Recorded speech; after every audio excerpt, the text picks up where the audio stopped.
Hey there. Tonight, we're stepping into a day in the life of a Viking, where war horns replace alarm clocks, where breakfast includes ale, and where survival depends on how sharp your axe is. Drop a comment to let me know where you're watching from, and what time it is right now. I always love seeing this little time-traveling community pop up from all over the world. Now, dim the lights,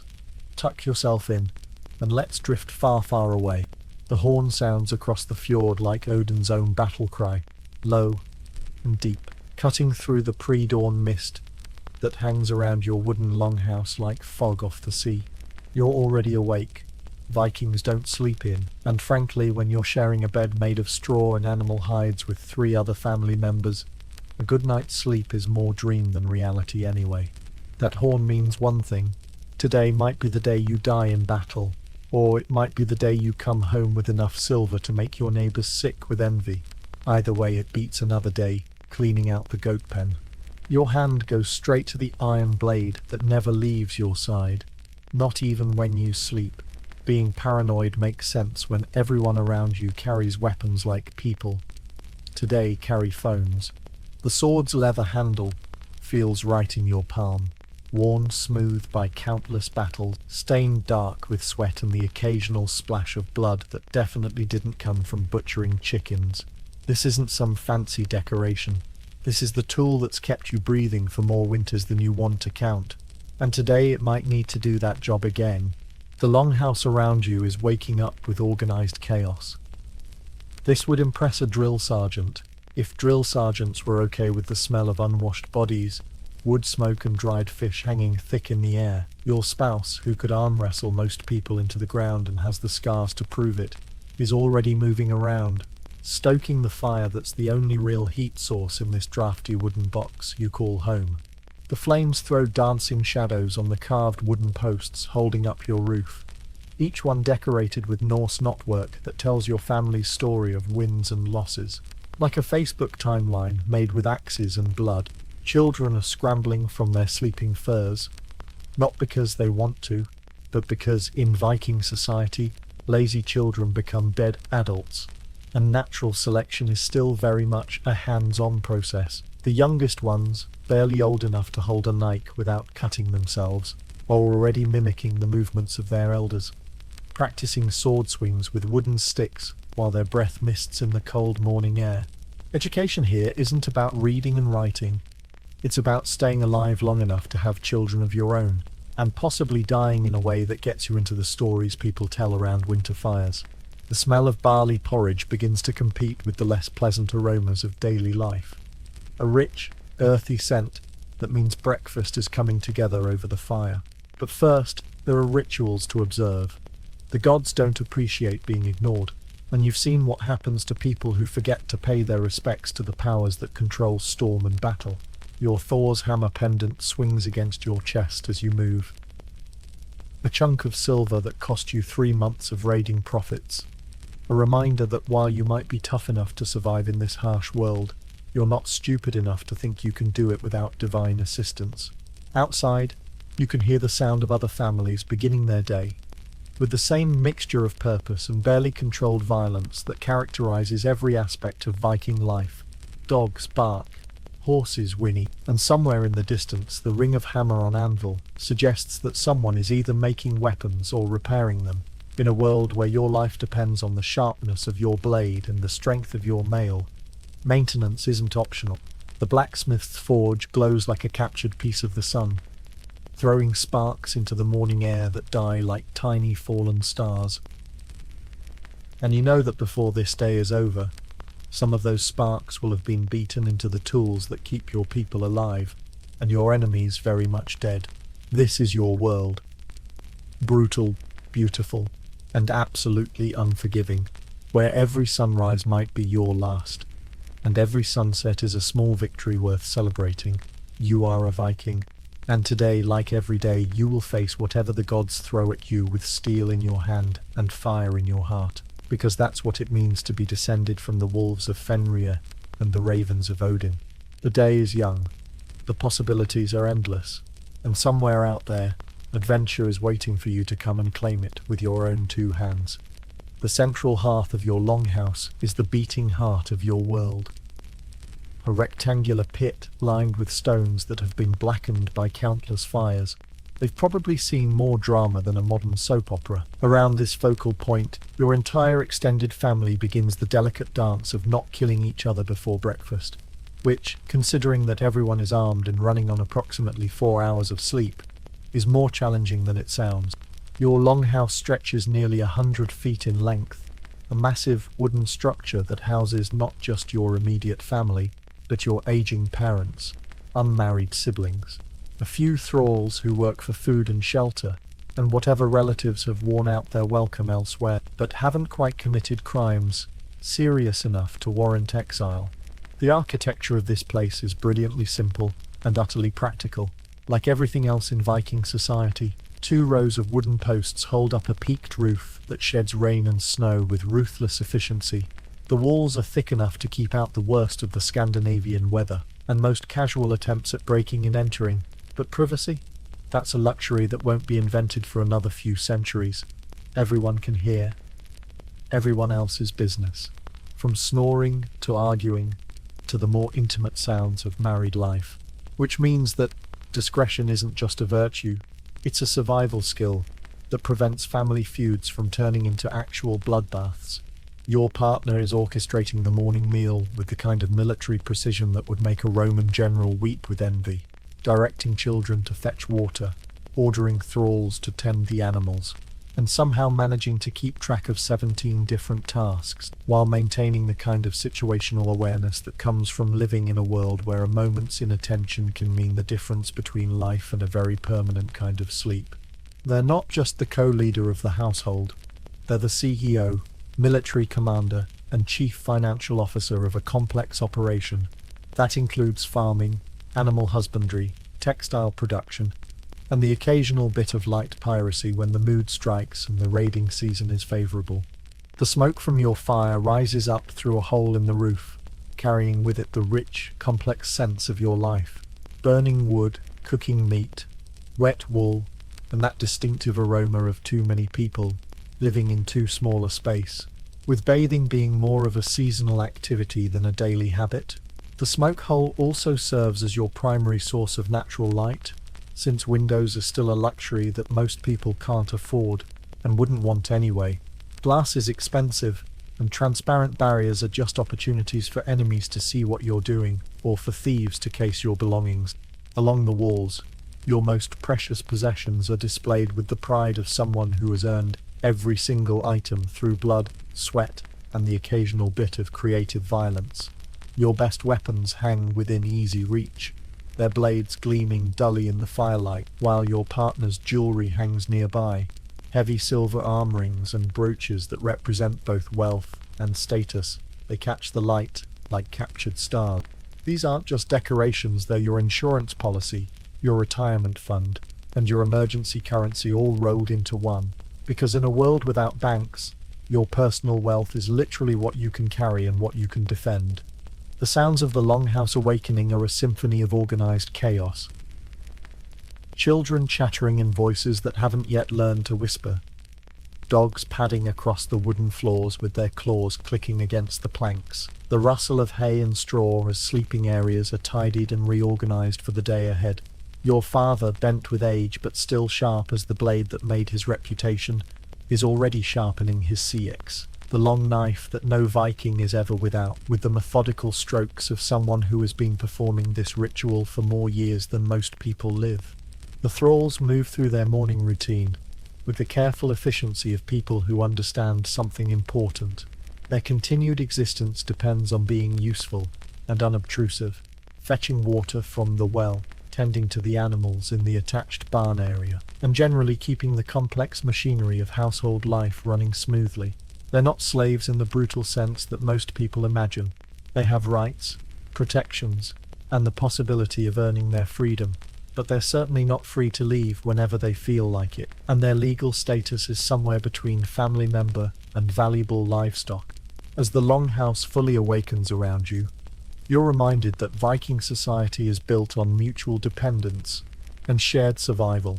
where individual heroics get celebrated but community cooperation is what keeps everyone alive through the long, dark winters. This building, with its high roof beams and smoke-stained walls, represents more than just shelter. It's proof of your family's power, wealth, and determination to carve out a life in a world that seems designed to kill anyone who isn't tough enough, smart enough, or lucky enough to deserve survival. Before you can even think about breakfast, there are gods to appease. And, in the Viking world, ignoring the divine powers is like forgetting to wear armor into battle.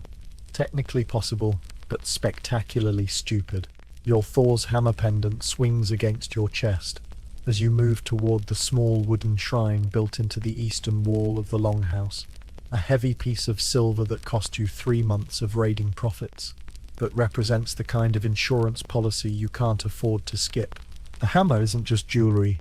it's a direct hotline to the god of thunder, the protector of mankind, and the guy you really want on your side when the world decides to throw lightning, enemies, or unreasonably bad weather in your direction. The shrine itself is a masterpiece of practical religion, carved from a single piece of oak and decorated with runes that spell out protection, prosperity, and the occasional curse for anyone dumb enough to mess with your family. Small offerings from previous days still sit on the wooden shelf, a piece of bread that's gone hard as stone, a cup of mead that's attracted more flies than divine attention, and a few coins that represent the god's cut of your recent business ventures. Vikings believe in paying their spiritual debts up front, because unlike human creditors, the gods have ways of collecting that involve lightning bolts and eternal damnation. Your morning prayers aren't the quiet, contemplative affairs that would develop in later religions. They're more like business negotiations conducted with supernatural forces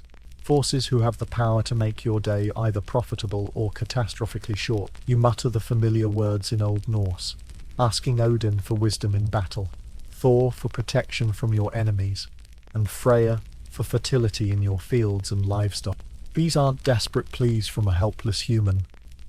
They're respectful requests from one warrior to another, acknowledging that while you're perfectly capable of handling most problems with steel and determination,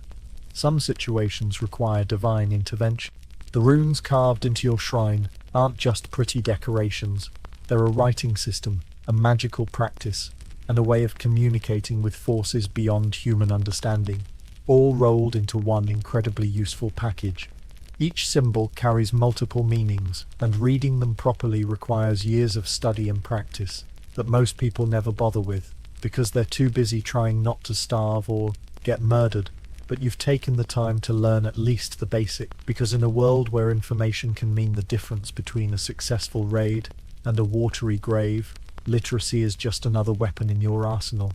The ritual of morning offerings is something your entire household participates in. From the youngest child who can barely hold a wooden cup, to your aging parents who've been making these same gestures for longer than most people live, everyone contributes something. A bit of food, a splash of drink, a few words of respect. Because Viking religion is a community affair where everyone's spiritual health affects everyone else's chances of survival. The gods appreciate group worship, and frankly, when you're asking supernatural beings to keep your longship from sinking and your enemies from winning, it pays to show up with as much support as possible. Your partner takes their turn at the shrine, their voice low and steady as they make their own requests to the goddesses who oversee household matters, childbirth, and the complex web of relationships that keep Viking society functioning. Frigg gets asked to protect the family. Freya receives requests for prosperity and fertility. And the Norns, the three sisters who weave the fate of every living thing, get the kind of respectful acknowledgement you'd give to anyone who literally holds your future in their hands. These aren't abstract theological concepts. They're real beings, with real power, who take a personal interest in human affairs, and have been known to reward loyalty and punish disrespect in very concrete ways. The morning rituals also include checking the runes you cast the night before, small pieces of carved bone or wood that you threw on the ground to get a glimpse of what today might bring. Reading runes isn't fortune-telling in the carnival sense. It's more like checking the weather forecast. If weather forecasts could predict battles, betrayals, and business opportunities, The symbols tell you whether today is a good day for travel, whether that nagging feeling about your neighbor's intentions is worth paying attention to, and whether the gods are feeling cooperative, or if you should maybe stay home and work on less dangerous projects. As the morning prayers conclude, and the household begins to shift its focus toward more immediate concerns like food and work,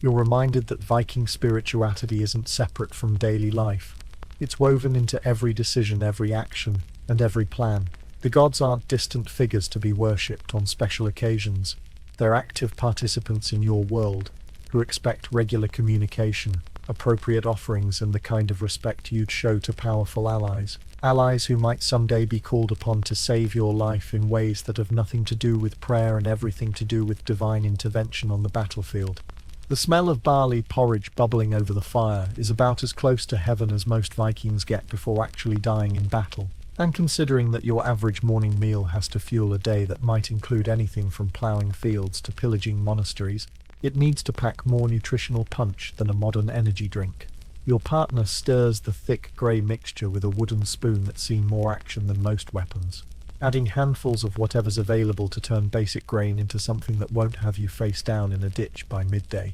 Today's additions include dried fish that's been hanging in the rafters since last summer, some questionable-looking cheese that might be growing its own ecosystem,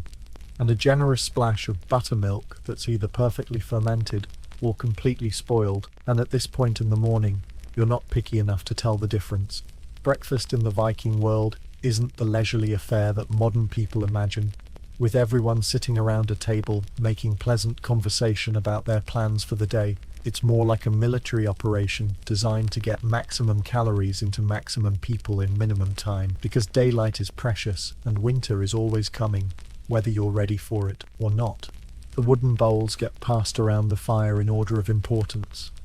You and your partner first, then the older children who are old enough to contribute meaningfully to the family's survival, then the younger kids who are still more liability than us, and finally the thralls who are grateful for whatever's left, and smart enough not to complain about portion sizes. The bread that accompanies your porridge is a dense, dark creation that could probably be used as a weapon if you ran out of conventional options. It's made from whatever grain survived the previous harvest, ground on a stone quern that doubles as upper body exercise equipment, and turns flour making into a workout that would challenge modern gym enthusiasts. The grinding process leaves tiny fragments of stone mixed in with the flour, which means that eating Viking bread is slowly but surely wearing down your teeth. But considering that dental care won't be invented for several centuries, this is just another occupational hazard of staying alive in a world that's trying to kill you in increasingly creative ways. Your morning drink is a choice between water that tastes like it's been filtered through a dead fish, milk that's been sitting around long enough to develop its own personality, or a weak ale that's technically alcoholic, but mostly just tastes like someone tried to make beer and gave up halfway through the process. The ale is usually the safest option,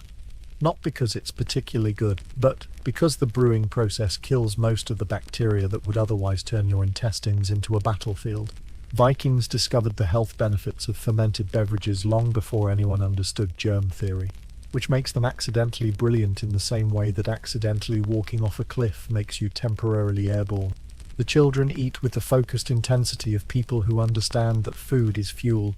and fuel is survival.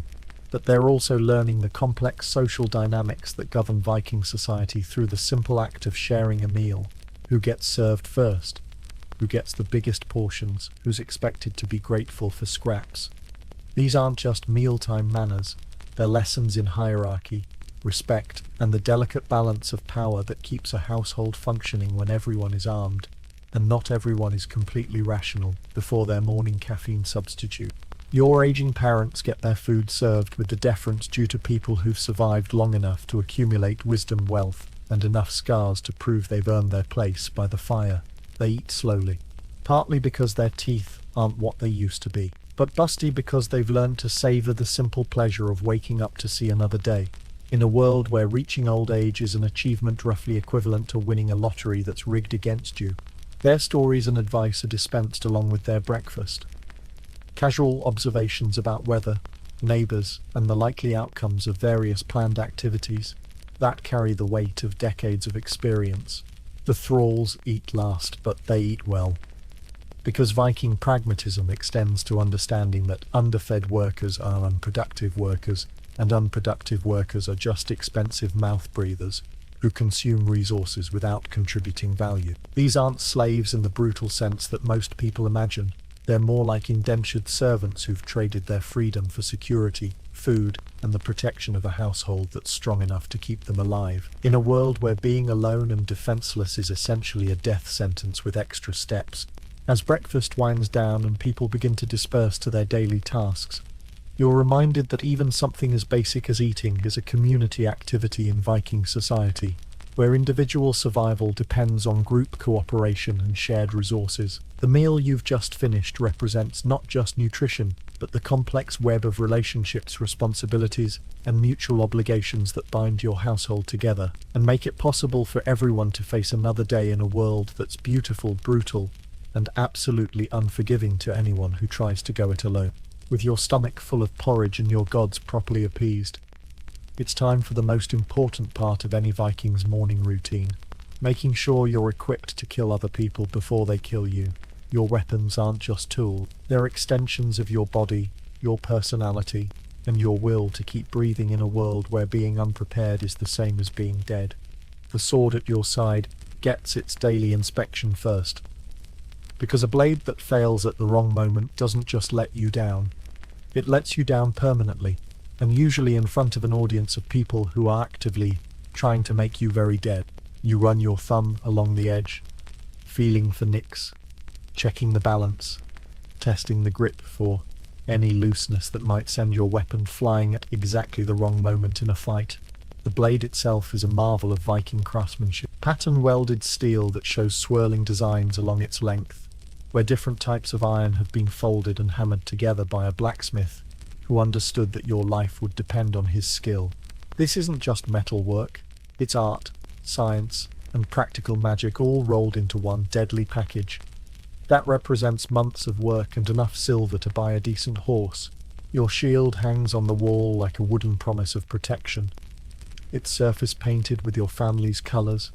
and scarred from previous encounters with people who had different ideas about how conflicts should be resolved. The wood is seasoned oak, tough enough to stop most weapons, but light enough that you can actually carry it for more than 5 minutes without your arm falling off. The iron boss in the centre isn't just decoration,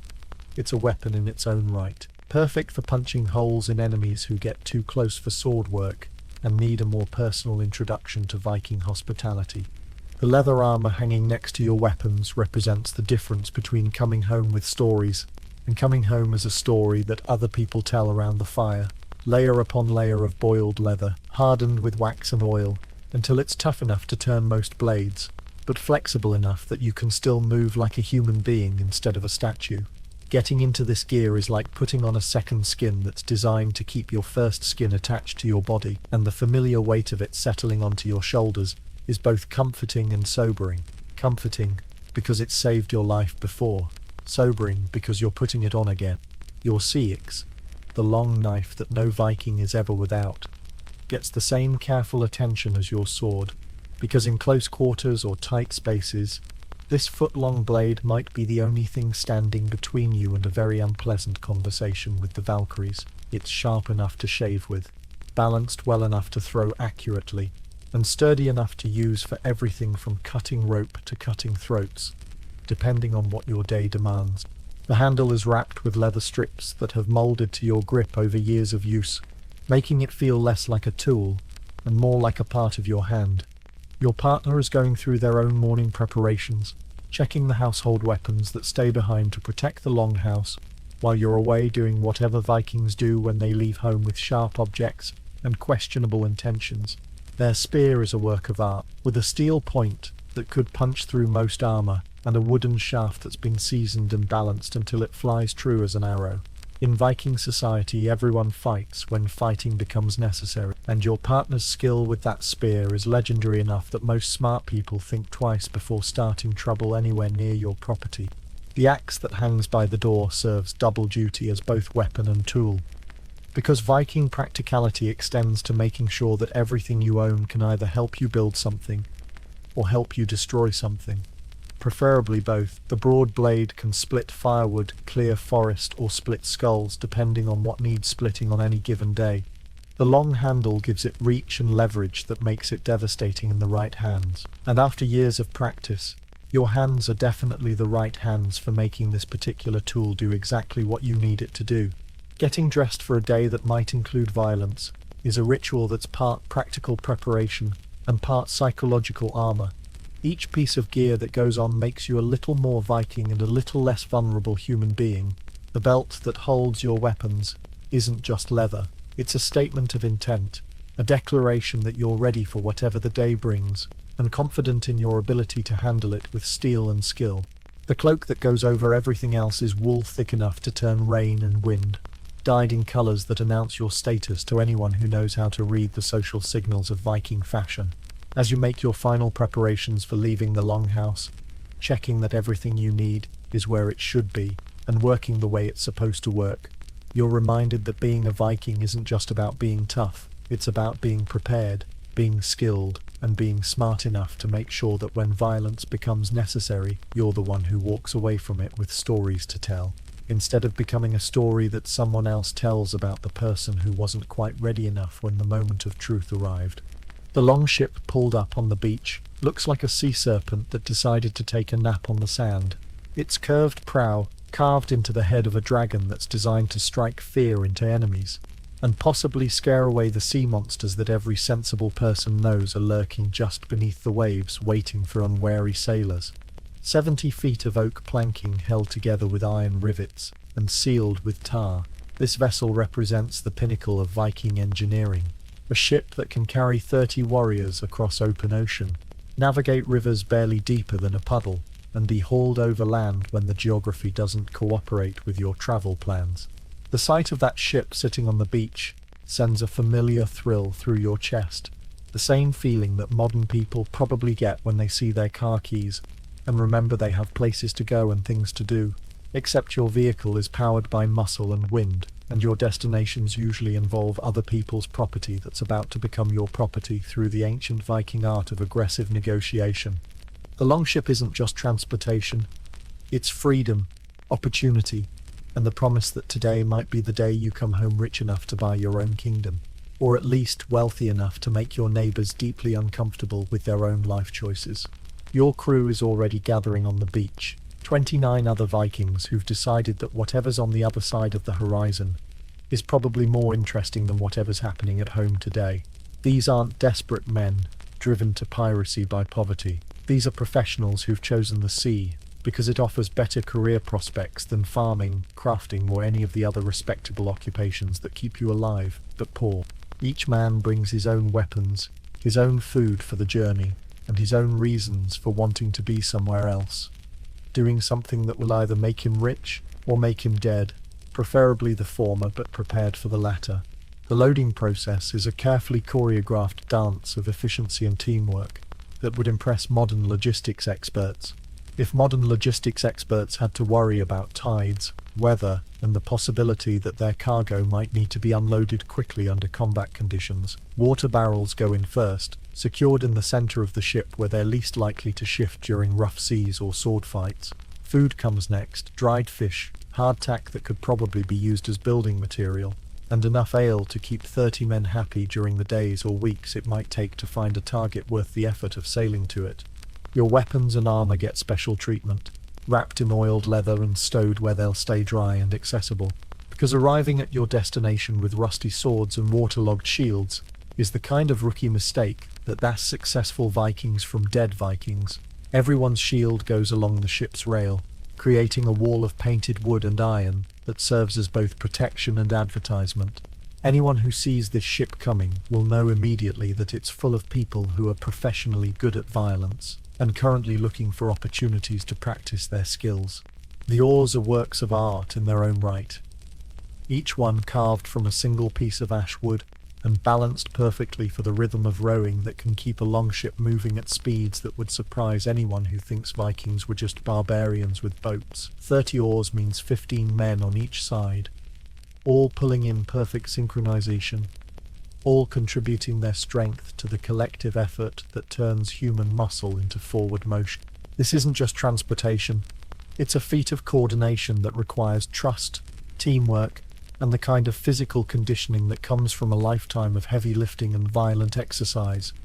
The sail, when the wind is right, is a square of wool cloth that's been woven, dyed, and reinforced until it can catch enough wind to push 30 men and their equipment across the open sea at speeds that make rowing seem like a quaint hobby. The mast is a single pine tree that's been shaped and stepped into the ship's keel with the kind of precision that speaks to generations of shipbuilding knowledge passed down from father to son. When that sail fills with wind and the ship begins to fly across the waves, you're reminded that Vikings didn't conquer half the known world by accident. They did it with superior technology, superior seamanship, and the kind of fearless confidence that comes from knowing your ship is the best vessel on the water. The moment when the longship slides off the beach and into the water is pure magic. The transition from land-bound Vikings to sea-going raiders happening as smoothly as a sword leaving its sheath. The ship settles into its element with the grace of something that was born to ride the waves, and suddenly you're no longer tied to any particular piece of ground. You're citizens of the sea, free to go anywhere the water will take you, and limited only by your courage, your supplies, and your ability to survive whatever waits for you on the far side of the horizon. As the crew settles into their positions and the ship begins to move with the rhythmic pull of 30 oars working in perfect unison, you're reminded that this is what it means to be Viking. Not just the raiding and the fighting and the dying gloriously in battle, but the freedom to point your ship at the horizon and know that whatever's out there is yours for the taking. If you're strong enough, smart enough, and lucky enough to claim it with your own two hands and the help of 30 friends who've decided to bet their lives on the same roll of the dice. The sea beneath your longship is a living thing with moods, tempers, and the kind of personality that can switch from helpful friend to deadly enemy faster than you can say Thor's hammer. Reading its signals is the difference between sailing home rich and becoming fish food somewhere off the coast of a country whose name you never bothered to learn. The water today is a deep blue-green that speaks of open ocean and decent weather, with swells that lift and drop the ship in a rhythm that's almost hypnotic. If you're experienced enough not to lose your breakfast over the side every time the horizon disappears behind a wave, your ship's captain, a grizzled veteran whose scars tell stories of storms survived and battles won, stands at the steering oar with the relaxed confidence of someone who's been reading wind and water since before most of the crew learned to walk upright. The way the waves hit the ship's bow, the color of the water, the smell of the air, the behavior of the seabirds circling overhead. All of these are pieces of information that add up to a picture of what the sea is planning to do in the next few hours, and whether those plans include cooperation with your travel itinerary or a sudden interest in drowning everyone aboard. The wind that fills your sail is coming from the northwest, steady and strong enough to push the ship along at a pace that makes rowing unnecessary, but not so fierce that you need to worry about the mast snapping or the sail tearing loose to flap away like a giant bird that's decided it has better things to do than help Vikings get from one place to another. This is good sailing weather, the kind of conditions that make captains smile and crews relax, because when the elements are cooperating, half the work of seafaring gets done for you by forces that are bigger, stronger, and more reliable than human muscle. The navigation techniques that guide your ship across trackless ocean would seem like magic to anyone who doesn't understand the science behind them, but they're actually the result of generations of careful observation and hard-won knowledge passed down from sailors who learned through trial and error how to find their way across water that all looks basically the same to untrained eyes. The sun's position tells you direction and rough time of day. The color and temperature of the water give clues about depth and distance from shore,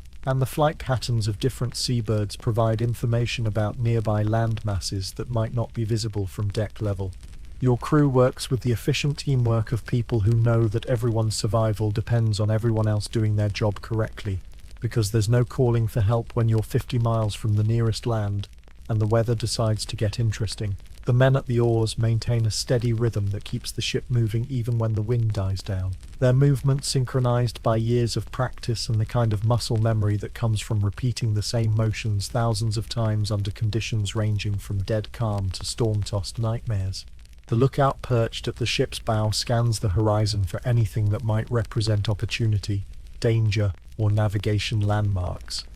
His eyes, trained to spot the distant smudge of smoke that means a settlement, the flash of sunlight off metal that might indicate another ship, or the subtle change in wave patterns that suggests hidden rocks or shallow waterhead. In Viking navigation, everything is potentially useful information, from the behavior of dolphins to the direction of floating debris, and missing important signs can turn a successful voyage into a disaster that gets talked about for generations, as an example of what happens when sailors stop paying attention to what the sea is trying to tell them. The ship beneath you flexes and bends with the waves in a way that would terrify anyone who doesn't understand that this flexibility is what keeps the vessel from breaking apart when the ocean decides to test the limits of Viking shipbuilding. The overlapping planks of the hull are held together with iron rivets and sealed with tar, but they're designed to move as a unit, giving the entire ship the ability to ride over waves instead of trying to punch through them like some kind of floating battering ram. As the morning progresses, and the ship settles into its travelling rhythm, you're reminded that Viking seamanship isn't just about having a good boat and knowing which end of an oar to hold. It's about understanding that the sea is a partner in your journey, sometimes cooperative and sometimes hostile, but always demanding the kind of respect that comes from knowing it has the power to kill you in ways that are both spectacular and final. The ocean doesn't care about your plans, your reputation, or your need to get home before winter sets in, but it will work with you if you're smart enough to read its moods and skilled enough to adjust your approach when conditions change. The freedom of the open sea is intoxicating in a way that land-bound people can never fully understand. The sense that you're temporarily outside the normal rules of civilization and geography, limited only by your supplies, your courage, and your ability to keep 30 men working together toward whatever goal has brought you out here in the first place. Every horizon might hide a new opportunity. Every change in the weather might signal the beginning of an adventure that will either make you rich or provide material for the kind of saga that gets told around fires for centuries after everyone involved has joined their ancestors in whatever. Afterlife awaits people who spend their lives seeking fortune with sharp steel and questionable judgment. The monastery sits on the rocky coast like a gift wrapped in stone walls and filled with treasure that belongs to people who've taken vows of poverty but somehow ended up surrounded by more gold, silver, and precious objects than most Viking chieftains see in a lifetime. The irony isn't lost on you. These monks have supposedly rejected worldly wealth in favor of spiritual riches, but their buildings gleam with metalwork that could fund a small army, and their libraries contain manuscripts illuminated with enough precious metals to make a dragon jealous. From your position crouched behind a stand of windswept trees, the place looks exactly like what it is. A target so perfect it might as well have a sign reading "Vikings welcome, please take everything." Your crew spreads out along the coastline with the practiced silence of wolves positioning themselves for a hunt, each man knowing his role in the carefully planned chaos that's about to unfold. This isn't random violence or mindless destruction. It's a precisely coordinated business operation designed to separate the monks from their worldly possessions as efficiently as possible, while minimizing casualties on your side and maximizing the terror factor that will make future negotiations with other religious communities go much more smoothly. Vikings have a reputation for unpredictable brutality, and maintaining that reputation is just good marketing for people in the aggressive acquisition business. The signal comes as a raven's call that sounds almost natural unless you know what to listen for, and suddenly 30 Vikings are moving across the landscape like a storm front made of steel and bad intentions. Your feet find purchase on rocks still slippery with morning dew as you sprint toward the monastery's main gate, your sword already in your hand and your shield ready to turn aside whatever resistance the monks might offer. Though honestly, most religious communities aren't exactly prepared for the kind of spirited discussion that Vikings bring to theological debates about the proper distribution of wealth. The wooden gates of the monastery are built to keep out wild animals and bandits,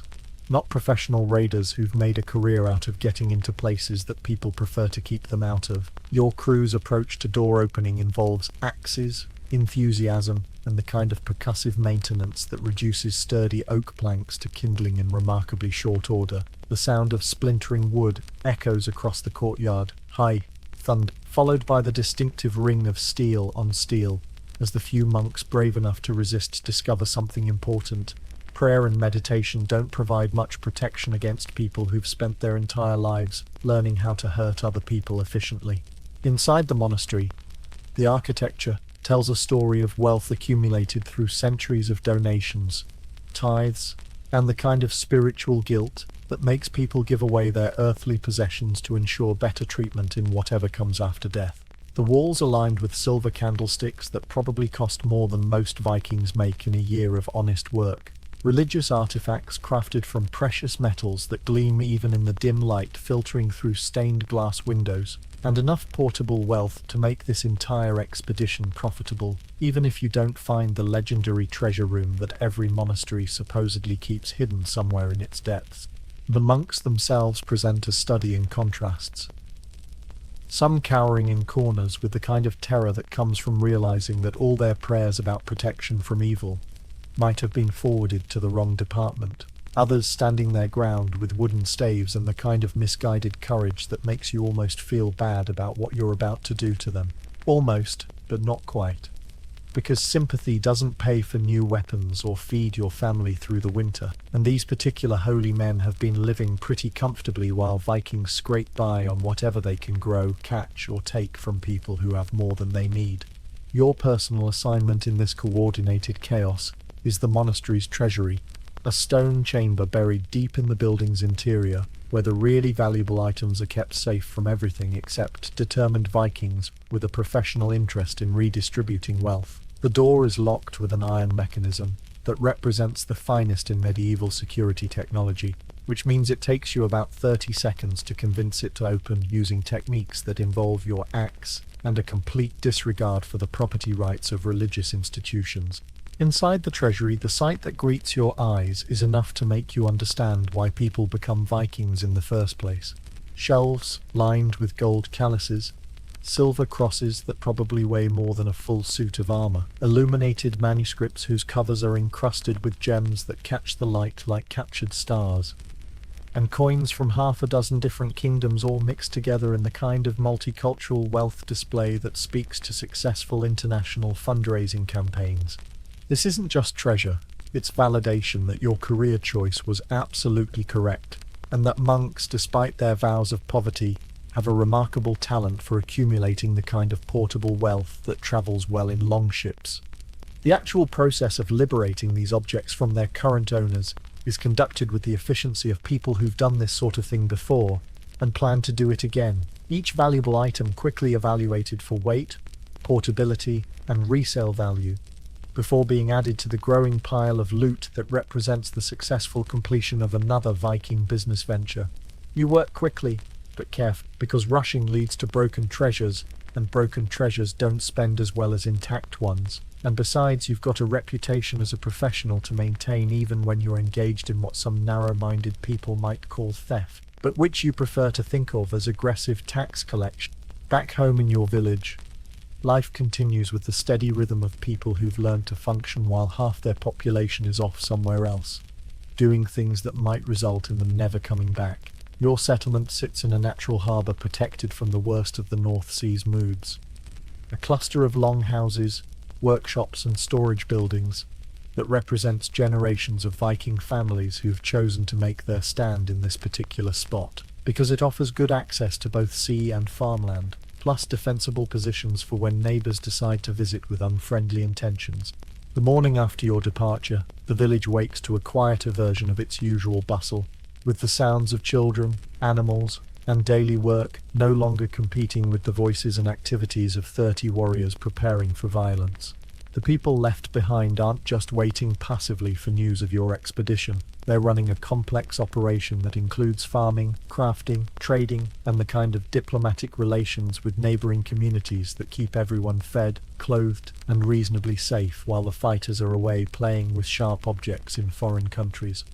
The farmland surrounding your village represents the unglamorous foundation that makes all the glamorous raiding possible. Acres of barley, oats, and rye that require constant attention from people who understand that agriculture is just as much a matter of life and death as warfare, except that farming kills you slowly through back-breaking work instead of quickly through sword wounds. The fields are tended by a mixture of thralls, children old enough to be useful but too young to go raiding, and adults whose talents run more toward growing things than destroying them, all working under the direction of people who've learned to maximize crop yields from soil that's not exactly famous for its agricultural generosity. The livestock that graze in pastures near the village are walking insurance policies against the kind of winter that turns survival into a mathematical problem involving calories, stored food, and the number of mouths that need feeding until spring decides to make an appearance. Cattle provide milk, meat, and leather. Pigs turn kitchen scraps into bacon and lard. Sheep contribute wool, mutton, and the kind of stubborn independence that makes herding them an exercise in patience and creativity. These animals represent wealth that walks around on four legs, and protecting them from predators, thieves, and their own spectacular stupidity is a full-time job that requires constant vigilance. The workshops that line the village's main street are humming with activity as craftspeople work to replace the weapons, tools, and equipment that wear out with use or get lost during adventures that don't go according to plan. The blacksmith's forge glows like a captured piece of the sun as iron gets heated, hammered, and shaped into everything from horseshoes to sword blades, while the sound of metal on metal provides a steady percussion that reminds everyone that civilization depends on the ability to make sharp objects that hold their edges. The carpenter's shop produces the wooden handles, shields, and structural components that turn raw iron into useful tools, while the leather worker creates the armor, straps, and containers that protect people and their possessions from the hazards of daily life. The women of the village manage this complex operation with the kind of multitasking efficiency that would impress modern corporate executives, assuming modern corporate executives had to worry about spinning thread, preserving food, managing livestock, negotiating with traders, and maintaining diplomatic relations with potentially hostile neighbors, all while keeping track of children who seem determined to injure themselves in creative ways. These aren't helpless dependents waiting for their menfolk to return. They're the administrative backbone of Viking society, running everything from household finances to village politics with skills that are every bit as essential as sword work for keeping civilization functioning. Children who aren't old enough to go raiding spend their time learning the skills they'll need to survive in a world that's actively trying to kill them, practicing with wooden swords and shields while simultaneously learning to spin wool, tend animals, and perform the hundreds of small tasks that keep a medieval household running smoothly. Education in Viking society is hands-on and practical, focused on developing the physical capabilities, practical knowledge, and mental toughness that will determine whether these children grow up to be successful adults, or cautionary tales about what happens to people who don't learn fast enough. The village's defensive preparations continue even with the raiders away, because enemies don't always announce their arrival with polite messages asking if this is a convenient time for invasion. The walls and ditches that protect the settlement are maintained by people who understand that passive defense is just as important as active offense, and that the best raid in the world doesn't mean much if you come home to find that someone else has decided to raid your home while you were away. Weapons are kept sharp and accessible, watch schedules are maintained, and everyone knows their role in the defensive plan that turns peaceful farmers and crafters into dangerous opponents when circumstances require it. The idea that Viking women spent their time sitting quietly at home while the menfolk handled all the important business is about as accurate as thinking that sharks are vegetarians, technically possible in some alternate universe, but completely wrong in the reality where actual Vikings lived, worked, and occasionally tried to kill each other over property disputes. The women who run Viking households are administrators, diplomats, warriors, and business executives all rolled into one package. That comes with the kind of practical authority that makes smart people think twice before challenging their decisions about anything from trade negotiations to who gets to marry their daughters. Your partner, currently managing the household in your absence, wields power that would make medieval kings jealous, controlling everything from the family's finances to its political alliances with the kind of strategic thinking that turns domestic management into an art form. The keys hanging from their belt aren't just symbols, they're the physical manifestation of authority over storerooms, treasure chests, and the family's accumulated wealth, representing the trust and responsibility that comes with being the person who makes sure everyone stays fed, clothed, and reasonably safe while you're off playing with swords in foreign countries. The morning routine in a household run by a competent Viking woman starts before dawn and involves coordinating activities that would challenge a modern project manager. Assuming modern project managers had to deal with livestock that needs milking, bread that needs baking, children who need educating, thralls who need supervising, and neighbours who need careful diplomatic handling to prevent minor disagreements from turning into blood feeds that last for generations.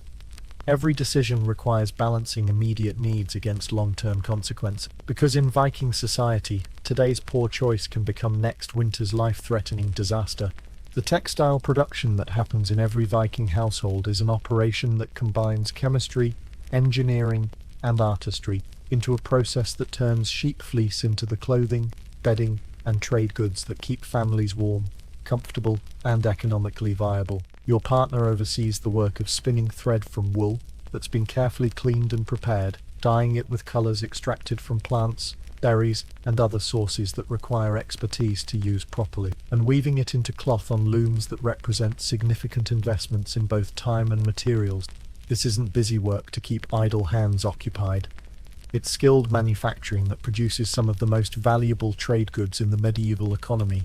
The preservation and storage of food requires the kind of knowledge that makes the difference between eating well all winter and starving before spring decides to make an appearance. Viking women are walking encyclopedias of techniques for keeping meat, fish, vegetables, and dairy products edible for months at a time without refrigeration or modern preservatives. Smoking, salting, drying, and fermentation aren't just cooking methods. They're survival technologies that transform perishable abundance into storable security. And knowing how to use them properly is the difference between prosperity and poverty in a world where food spoilage can mean death. The social networks that Viking women maintain extend far beyond their immediate households, creating webs of relationship and obligation that span entire regions and provide the diplomatic foundation for everything from trade agreements to military alliances. Your partner's correspondence with relatives, friends, and business associates in other communities carries information about everything from crop conditions to political developments. And these networks often provide the early warning that makes the difference between being prepared for trouble and being surprised by it in ways that tend to be fatal. The legal authority that Viking women exercise in their husband's absence isn't just ceremonial, it's real power backed by law, custom, and the kind of social standing that comes with being recognized as competent to make decisions that affect not just their own families but their entire communities. Property disputes, business agreements, and even criminal cases can be handled by women who understand the legal system well enough to navigate its complexities, and assertive enough to make their decisions stick even when dealing with men who might prefer to take their disputes to someone they consider more intimidating. The children's education that happens under the supervision of Viking women includes everything from basic literacy and numeracy to the combat training that might someday keep them alive when diplomacy fails and violence becomes the only available option for resolving disagreements. Learning to read runes, manage household accounts, negotiate with traders, and handle weapons are all part of the comprehensive curriculum that prepares young Vikings for a world where ignorance, incompetence, and poor judgment are luxury items that most people can't afford to indulge in without fatal consequences. The medical knowledge that Viking women accumulate through necessity makes them the closest thing their communities have to doctors. With expertise in treating everything from battle wounds to childhood diseases using herbs, techniques, and folk wisdom that's been tested through generations of trial and error. When someone gets injured or sick, it's usually a woman who provides the first treatment, makes decisions about care, and determines whether the patient needs more specialized help than the household can provide. Because medical emergencies don't wait for convenient timing or the return of absent husbands. The economic management that falls to women during their partner's absence involves making decisions about spending, saving, trading, and investing that can determine whether families prosper or struggle. Because Viking households are essentially small businesses that need constant attention to remain profitable in an economy where a few bad decisions can mean the difference between comfort and disaster. Knowing when to sell grain, when to buy livestock, when to invest in new equipment, and when to save resources for lean times requires the kind of business acumen that would be valuable in any era, and Viking women who master these skills often become wealthy and influential enough to shape the politics of entire regions. The sound of wooden swords clacking together in the village square is the soundtrack of childhood in Viking society, where play and training merge into a continuous education program designed to produce adults who can survive in a world that's actively trying to kill anyone who isn't strong enough, smart enough, or quick enough to deserve continued existence. Children, as young as 5 years old, are already learning to handle weapons with the kind of seriousness that modern parents reserve for teaching traffic safety, because in Viking culture, not knowing how to defend yourself is roughly equivalent to not knowing how to breathe, technically possible for short periods but ultimately fatal. Your youngest child, currently engaged in what looks like play but is actually combat training, swings a wooden practice sword with the focused intensity of someone who understands something important. These movements will someday need to be performed with real steel against real enemies, who won't be interested in giving second chances to people who haven't mastered the basics. The other children in the training group range from barely walking to almost adult, all learning together in a system that teaches not just individual skills but the teamwork and coordination that make the difference between successful warriors and dead ones. The lessons that Viking children absorb go far beyond weapon handling, extending into every aspect of the knowledge and skills they'll need to function as productive adults in a society where incompetence is a luxury that most people can't afford to indulge without fatal consequences. Boys and girls both learn to tend animals, because livestock don't care about gender roles when they need feeding, milking, or protection from predators that see a flock of sheep as an all-you-can-eat buffet. The daily routine of caring for cattle, pigs, goats, and chickens teaches responsibility, patience, and the kind of practical problem-solving skills that translate into every other area of life. The craft training that children receive prepares them for the economic realities of Viking society, where everyone needs to contribute something valuable to the household's survival and prosperity. Young fingers learn to spin wool into thread, weave cloth on looms that seem impossibly complex until you understand their logic, carve wood into tools and decorations, and work metal in the forge under the supervision of adults who understand that teaching these skills is an investment in the community's future. Every child who masters a useful craft becomes an asset rather than a liability, and in a world where resources are limited and winter is always coming, that distinction matters. The literacy education that some children receive focuses on runes, the angular script that serves Vikings as both writing system and magical practice, allowing those who master it to record information, send messages, and participate in the religious rituals that connect human society to the divine powers that control weather, war, and fortune. Learning to read and write runes isn't just about practical communication. It's about joining the ranks of people who can access the accumulated wisdom of previous generations and contribute to the body of knowledge that helps Viking society adapt and survive in a changing world. The storytelling sessions that happen around the evening fire are educational experiences disguised as entertainment, where children learn the history, values, and expectations of their culture through tales of heroes, monsters, and gods who face challenges that parallel the ones they'll encounter in their own lives. These aren't just stories. They're instruction manuals for life, teaching lessons about courage, loyalty, wisdom, and the consequences of various choices through narratives that stick in memory far better than direct lectures about proper behavior and social expectations. The religious education that children receive prepares them for their roles as active participants in Viking spiritual life, teaching them the proper rituals, offerings, and attitudes that maintain good relationships with the gods who control everything from weather to warfare. Children learn to recognize the signs and omens that divine powers use to communicate with mortals, to perform the ceremonies that mark important transitions and events, and to understand their place in the cosmic order that connects human society to the larger forces that shape destiny and determine whether communities prosper or perish. The practical survival skills that children master include everything from reading weather signs to finding food in the wilderness, because Viking society operates on the assumption that anyone might find themselves in a situation where their survival depends on their ability to function independently, without adult supervision or community support. Children learn to hunt, fish, gather edible plants, build shelter, make fire, and navigate by sun, stars, and landmarks, acquiring the self-reliance that makes the difference between surviving unexpected challenges and becoming cautionary tales about what happens to people who depend too heavily on others for their basic needs. The social training that Viking children receive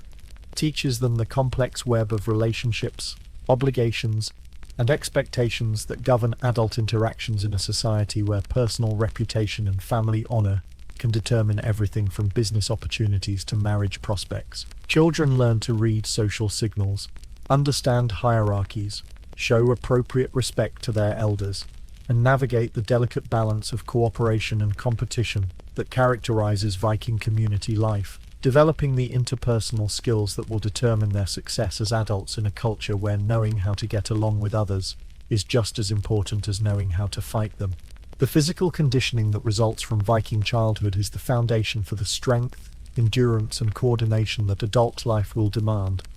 Whether that involves the grueling work of farming and craftsmanship, or the explosive violence of combat and raiding, children who grow up carrying water, chopping wood, herding animals, and practicing with weapons develop the kind of fitness that would impress modern athletes, not through organized exercise programs, but through the simple reality of daily life in a world where physical capability is the difference between prosperity and poverty, safety and danger, life and death. The marketplace that springs up in your village every few days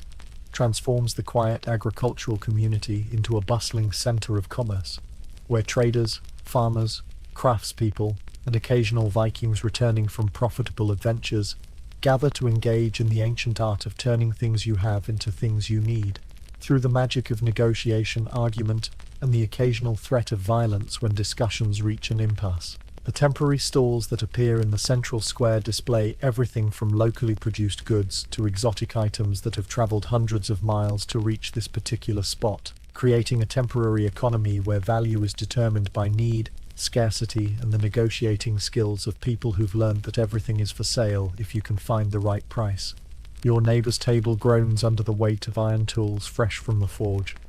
each one shaped for a specific purpose and crafted with the kind of attention to detail that separates useful implements from expensive decorations that break at the worst possible moment. Axes, knives, spear points, and farming tools display the blacksmith's skill in turning raw metal into objects that make life easier, more productive, and considerably more dangerous for anyone who finds themselves on the wrong end of the sharp bits. The prices aren't marked because haggling is half the fun, and most of the skill in Viking commerce, where establishing value involves a complex dance of offer, counter-offer, and the occasional dramatic gesture of walking away in disgust. The textile merchant from 3 villages over has spread out a rainbow of cloth that represents months of work by families who've turned sheep fleece into wearable wealth through the ancient arts of spinning, dyeing, and weaving. The colors range from practical browns and grays that hide dirt and blood to brilliant reds and blues that announce prosperity and status. To anyone who knows how to read the social signals embedded in Viking fashion choices, the quality varies from rough, everyday fabric suitable for work clothes to fine cloth soft enough for the kind of formal wear that gets dragged out for weddings, funerals, and other occasions when appearance matters more than practicality.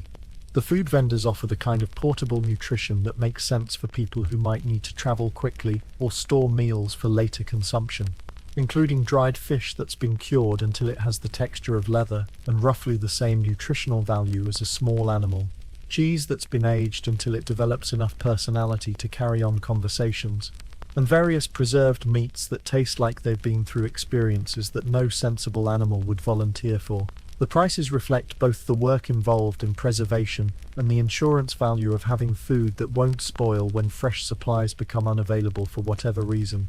The jewelry and luxury goods section of the market attracts buyers who've done well enough in their various enterprises to afford the kind of ornamental wealth that serves as both personal decoration and portable investment portfolio. Silver arm rings, bronze brooches, amber beads, and the occasional piece of gold work represent the accumulated profits of successful raids, good harvests, and favorable trade deals, all transformed into wearable form that can be easily transported, readily converted back to currency, and impressively displayed to demonstrate prosperity and status to anyone who needs reminding about your place in the social hierarchy. The livestock trading that happens at the edge of the marketplace involves animals that represent walking wealth, breeding stock, and future security, all rolled into packages that need feeding, sheltering, and protection from the various threats that consider domesticated animals to be conveniently pre-packaged meals. Cattle, horses, pigs, and sheep change hands through negotiations that take into account not just immediate value, but breeding potential, health history, and the complex genetic calculus that determines whether today's purchase will become tomorrow's profitable investment or expensive mistake. The information exchange that accompanies all this commercial activity is often more valuable than the goods being traded, as merchants, farmers, and travelers share news about everything from weather conditions to political developments that might affect travel routes,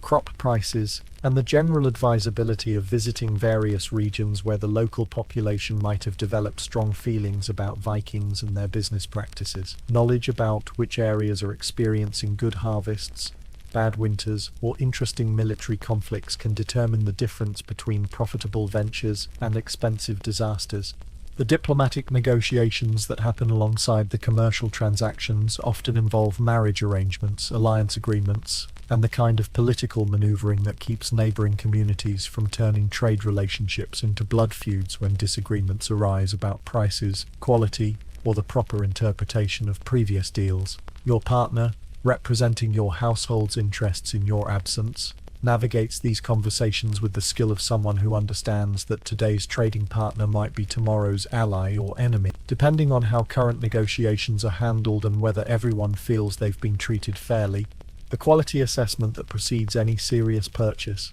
involves the kind of detailed examination that would make modern consumers proud, as buyers test the sharpness of blades, check the soundness of cloth, evaluate the health of animals, and generally apply the principle that trust is good, but verification is better. When dealing with people whose livelihood depends on convincing others that their goods are worth more than they probably are, the reputation of individual traders provides some guidance. But in a world where your economic survival might depend on the quality of what you buy, careful inspection is just good sense. The credit arrangements that sometimes develop between regular trading partners create ongoing relationships that extend beyond individual transactions, allowing for the kind of trust-based commerce that makes possible larger deals and longer-term planning. When your blacksmith agrees to repair tools in exchange for grain to be delivered after the harvest, or when the textile merchant accepts silver arm rings as payment for cloth that won't be completed until next month, the marketplace becomes a network of obligations and expectations that bind communities together through shared economic interests and mutual dependence on everyone honoring their agreements. The blacksmith's forge burns like a captured piece of the sun itself, throwing sparks and heat that turn the workshop into a temple dedicated to the ancient art of convincing metal to become something more useful than the lumps of ore that get dug out of the ground by people who've made a career out of hitting rocks with hammers until valuable materials fall out. The bellows wheeze and roar as they force air into the fire, creating temperatures that can soften iron until it glows like liquid light and becomes pliable enough to be shaped by someone who understands the delicate balance between heat, pressure, and timing that separates successful metalworking from expensive fireworks displays that produce nothing but noise and disappointment. The smith currently working at the forge moves with the practiced efficiency of someone who's spent years learning to read the color of heated metal, judge the right moment to strike, and apply force in ways that convince stubborn iron to become the tools, weapons, and household implements that keep Viking society functioning. The hammer in their hands is an extension of their will, each blow precisely calculated to move metal in the desired direction without cracking, splitting, or otherwise ruining what started as valuable raw material. and needs to end up as something that actually works when people's lives depend on it, performing as intended. The process of making a sword involves skills that border on magical, starting with iron that's been smelted from ore, and continuing through a series of heating, folding, and welding operations that create steel with the kind of strength and flexibility that can mean the difference between a weapon that keeps you alive and a piece of expensive metal that breaks at the worst possible moment. Pattern welding creates blades with swirling designs that aren't just decorative. They're evidence of the complex metallurgy that produces steel tough enough to hold an edge, strong enough to resist breaking, and flexible enough to bend without snapping when stressed beyond normal limits. The tools that emerge from the forge represent the foundation of Viking civilization, because without hammers, axes, knives, and farming implements, all the courage and fighting spirit in the world won't keep people fed, housed, and equipped for the challenges of daily life in a harsh climate. Each tool is crafted for a specific purpose, with shapes and weights that reflect generations of refinement and design, materials and manufacturing techniques that turn lumps of metal into extensions of human capability that multiply strength, precision, and effectiveness in ways that make the difference between thriving and barely surviving. The apprentices who work alongside the master smith are learning skills that will determine their economic prospects for the rest of their lives, because blacksmithing is one of the few occupations that's always in demand, regardless of political conditions, weather patterns, or the success or failure of agricultural ventures. Metal tools wear out,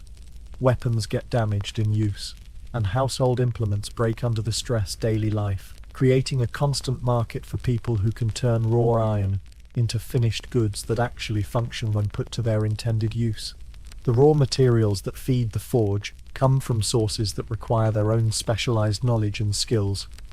starting with bog iron that's been extracted from marshes, where natural processes concentrate metal into nodules that can be collected, smelted, and refined into workable material. The charcoal that provides fuel for the forge is made by burning wood under controlled conditions that remove water and impurities, while preserving the carbon content that creates the intense, clean-burning heat necessary for proper metal working. Even the clay used to line the forge and the stone used for anvils require careful selection and preparation to withstand the temperatures and stresses involved in serious metalworking. The economics of blacksmithing involve balancing the cost of materials, fuel, and labor against the value of finished products in ways that make the enterprise profitable, while keeping prices reasonable enough that customers can afford to replace worn-out tools and weapons before they fail at critical moments. The smith's reputation for quality work determines whether people trust them with expensive materials and important projects, while their skill at reading customers and market conditions determines whether they prosper or struggle in a profession where competition comes from other smiths, imported goods, and the customer's option to make do with inferior tools rather than paying for proper ones. The magical aspects of smithing aren't just superstition. Their recognition that successful metalworking involves variables that can't be completely controlled through mechanical technique alone, requiring intuition, experience, and the kind of deep understanding that comes from years of watching how metal behaves under different conditions. The prayers and rituals that accompany important projects acknowledge the role of divine favor in determining whether complex undertakings succeed or fail, while the charms and protective symbols that decorate the workshop serve as insurance against the accidents, failures, and disasters that can turn profitable enterprises into expensive catastrophes. The evening fire crackles and spits as flames consume seasoned wood with the hungry enthusiasm of something that understands its role in the ancient ritual of gathering communities together when darkness falls. And the day's work gives way to the equally important business of entertainment, education, and social bonding. Around the central hearth of your longhouse, faces emerge from shadow as family members, neighbors, and guests settle into the comfortable chaos of people who've learned something important. Storytelling isn't just entertainment, it's the way Viking society preserves its history, teaches its values, and prepares the next generation for the challenges they'll face in a world that demands courage, wit, and the ability to learn from other people's mistakes. The storyteller who takes center stage tonight is an old warrior whose scars tell their own stories about battles fought, raids survived, and the kind of adventures that most people only hear about in exactly these kinds of evening gatherings. Their voice carries the authority of someone who's lived through the events they describe, seen the places they name, and fought alongside the heroes whose deeds form the backbone of Viking oral tradition. This isn't just recitation, it's performance art that brings the past to life through vocal inflection, dramatic gesture, and the kind of timing that keeps audiences hanging on every word from beginning to end. The saga that unfolds tonight tells of Ragnar Lothbrok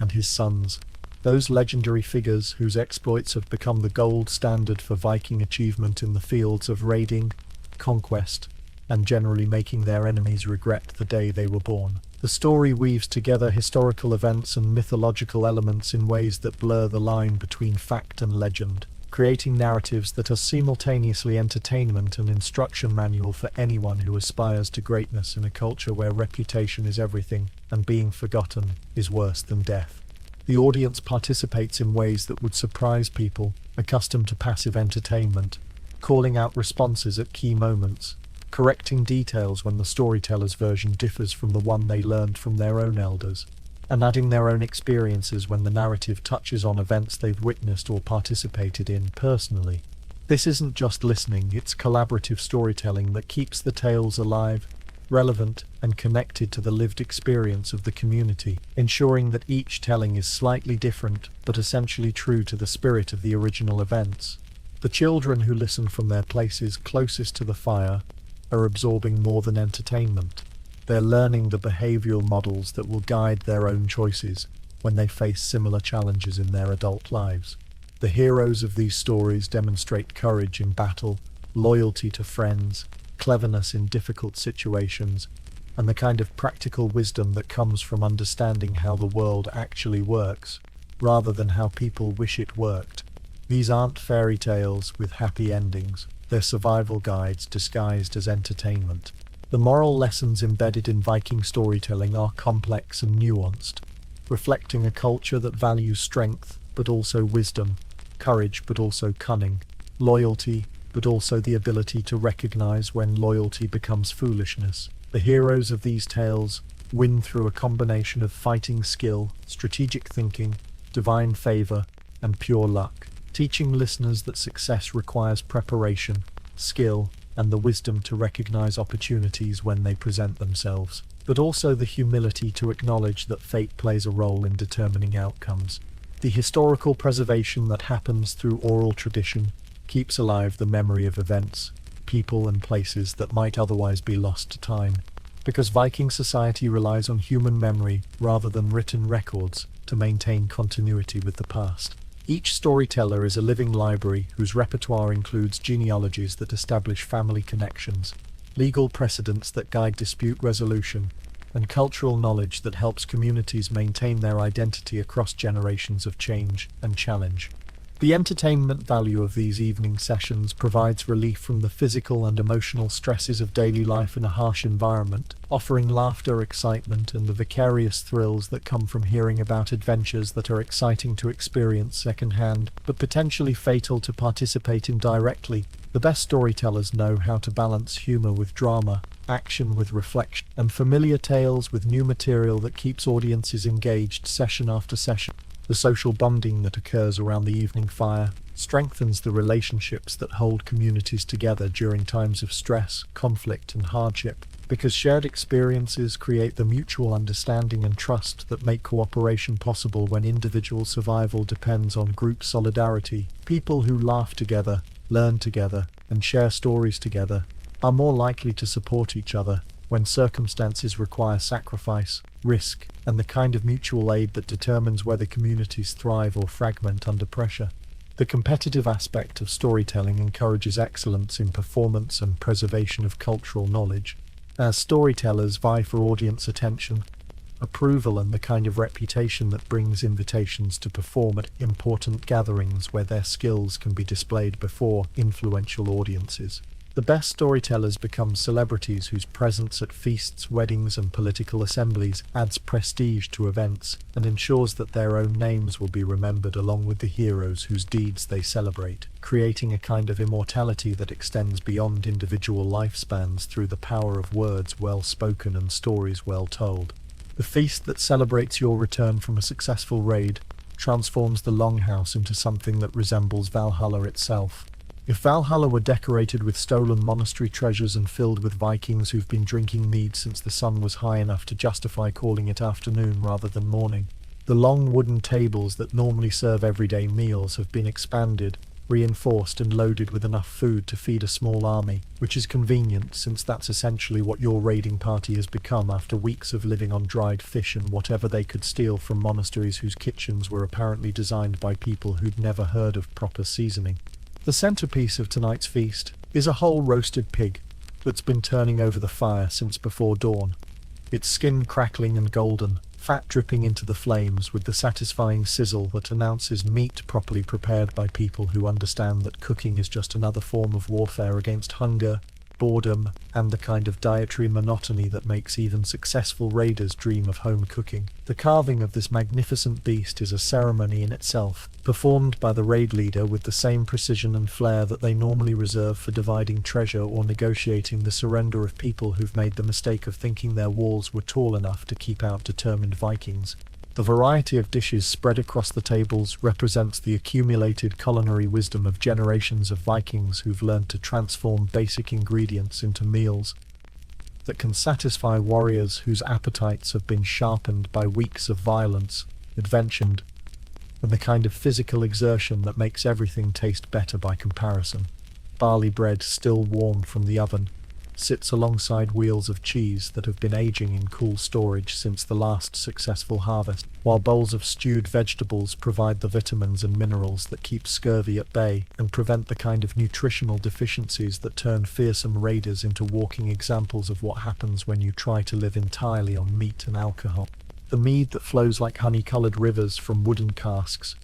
represents months of careful brewing, fermentation, and the kind of patience that Vikings normally reserve for planning raids or waiting for their enemies to make tactical mistakes. This isn't the weak stuff that gets consumed during everyday meals. This is the good mead, aged until it develops the complexity and potency that can make grown warriors weep with joy or start fights over imagined insults, depending on how much they've consumed and whether they're the kind of people who become philosophical or belligerent when their judgment gets impaired by alcohol. The seating arrangements around the feast tables follow the complex social hierarchy that governs Viking society, with the most honored guests and successful raiders claiming spots closest to the fire and the choicest cuts of meat, while lesser members of the expedition find themselves farther from the warmth and closer to the vegetables. This isn't just about comfort, it's about status, recognition, and the public acknowledgement of who contributed most to the success of the enterprise,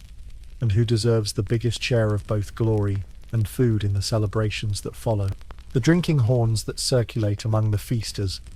are works of art in their own right, carved from the horns of cattle that died for the greater good of providing Vikings with vessels that hold enough alcohol to make serious social bonding possible, while looking impressive enough to serve as status symbols when not being used for their primary purpose of delivering fermented beverages to people who've earned the right to celebrate their survival and success. The ritual of sharing horns creates bonds of friendship and obligation that extend beyond the immediate celebration into future adventures and business partnerships. The entertainment that accompanies the feast includes music, storytelling, and the kind of competitive boasting that turns personal accomplishments into public performances designed to impress audiences and establish reputations that will influence future opportunities for leadership, marriage, and inclusion in profitable ventures.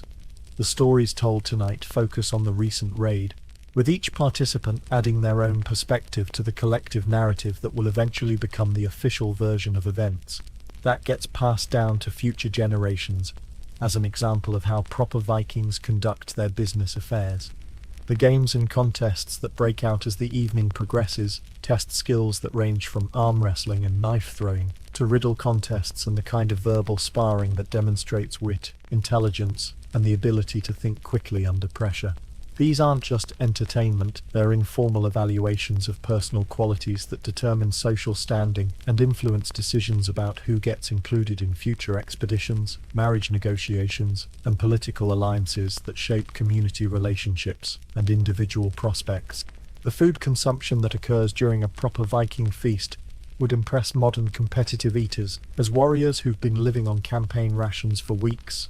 make up for lost time and missed meals with the kind of enthusiastic eating that treats abundance as a temporary blessing to be enjoyed while it lasts. The quantities involved reflect both the celebration of success and the practical reality that preserved foods have limited shelf life and fresh meat needs to be consumed before it spoils, making feast or famine a literal description of Viking dietary pattern. The social bonding that occurs during communal feasting strengthens the relationships that make future cooperation possible, as shared experiences of abundance, celebration and mutual recognition create the trust and loyalty that hold raiding parties together during the difficult moments when success depends on everyone doing their job, regardless of personal cost or individual preferences. The memories created during these celebrations become the foundation for lifelong friendships and professional partnerships that shape careers, families, and the complex web of relationships that determine who prospers and who struggles in Viking society. The transition from feast to sacred observance happens gradually as the evening deepens and alcohol-induced celebration gives way to the more serious business of acknowledging the divine powers that made tonight's festivities possible. Because Vikings understand that success without gratitude is a good way to ensure that future ventures end badly for everyone involved. The household shrine that seemed modest during daylight hours now glows with the warm light of oil lamps and candles, creating shadows that dance across carved runes and religious symbols with the kind of movement that suggests the presence of supernatural forces taking an active interest in human affairs. The offerings that accumulate around the shrine throughout the evening reflect both gratitude for recent success and hopes for continued divine favor in future endeavors. As family members and guests contribute portions of their feast to gods who presumably appreciate good food as much as mortal Vikings do, the bread, meat, and mead that find their way onto the offering shelf represent a significant sacrifice of valuable resources. But in a world where divine displeasure can manifest as storms, crop failures, or military disasters, spiritual insurance is just good business practice for people who want to minimize their exposure to supernatural risk. The prayers that accompany these offerings aren't the formal liturgies that will characterize later religions, but personal conversations with divine beings who are understood to be powerful, potentially helpful, and definitely worth treating with the kind of respect that smart people show to anyone who has the ability to make their lives either much better or dramatically worse. Your words to Odin focus on gratitude for wisdom in battle and requests for continued guidance in future conflicts, while your appeals to Thor emphasize appreciation for protection and hopes for continued strength in facing whatever challenges await. The divination ritual that follows involves casting runestones onto a white cloth spread before the shrine, their positions and orientations providing clues about what the immediate future might bring for your household, your community, and your personal prospects in the various enterprises that occupy Viking attention. Reading runes requires skill, intuition, and the kind of spiritual sensitivity that comes from years of practice in communicating with forces that operate according to rules that mortals can observe but never fully understand, making interpretation both art and science. The symbols that emerge from tonight's casting suggest favorable conditions for trade, potential challenges in family relationships, and the possibility of opportunities that will require careful judgment to evaluate properly. These aren't definitive predictions of fixed future events, but guidance about trends, influences, and probabilities that can inform decision-making for people who understand that forewarned is forearmed when dealing with a world that's full of variables beyond human control. The household protective rituals that conclude the evening's spiritual observances involve renewing the magical defenses that guard against hostile magic, evil spirits, and the kind of supernatural threats that can turn prosperous families into cautionary tales about what happens when people neglect their spiritual responsibilities. The iron nails driven into door frames, the runic inscriptions carved into support beams, and the protective amulets hung at strategic points throughout the longhouse all require periodic attention to maintain their effectiveness against forces that are always looking for opportunities to cause trouble. The family blessing that your partner performs over sleeping children acknowledges both their current safety and the challenges they'll face as they grow into a world that demands strength, wisdom, and the favor of gods who appreciate courage, but also reward intelligence and proper respect for divine power. These aren't just words, they're magical formulas that invoke protection, guidance and the kind of luck that makes the difference between children who grow up to be successful adults and those who become sad stories about potential that never got realized. The ancestor veneration that forms part of your nightly routine involves acknowledging the deceased family members whose spirits remain connected to the household and whose accumulated wisdom and experience continue to influence the fortunes of their living descendants. The small offerings of food and drink placed at the family shrine honor these connections while requesting continued guidance and protection from people who understand the challenges of Viking life, because they faced them successfully enough to leave behind children who carry on their names and tradition. The personal meditation that ends your spiritual day involves reflecting on the choices you've made, the consequences they've produced, and the lessons they've taught about navigating a world where every decision can have far-reaching effects on your survival, prosperity, and reputation. This isn't abstract philosophical contemplation, it's practical review of performance and planning for improvement, conducted in a spiritual context that acknowledges the role of divine influence in determining whether human efforts succeed or fail. The preparation for sleep in a Viking household includes practical security measures alongside spiritual protections, because threats to family safety can come from both natural and supernatural sources that require different but equally important defensive strategies. The weapons that remain within easy reach of your sleeping area provide protection against human enemies, while the amulets and protective symbols that surround your bed ward off the kind of spiritual threats that can't be fought with conventional weapons but can be just as dangerous to people who fail to take proper precautions. Sleep in Viking society isn't just rest. It's a journey into the realm of dreams, where the boundaries between mortal existence and divine reality become permeable, allowing glimpses of possible futures, messages from supernatural beings, and encounters with the deceased that provide guidance, warnings, and insights that can influence waking decisions in ways that determine whether individuals and communities prosper or perish. The dreams that visit you tonight carry the weight of recent experiences, current concerns, and the eternal questions that occupy Viking consciousness about honor, destiny, and the proper relationship between human ambition and divine will. The vision that unfolds in your sleeping mind transports you to the golden halls of Valhalla,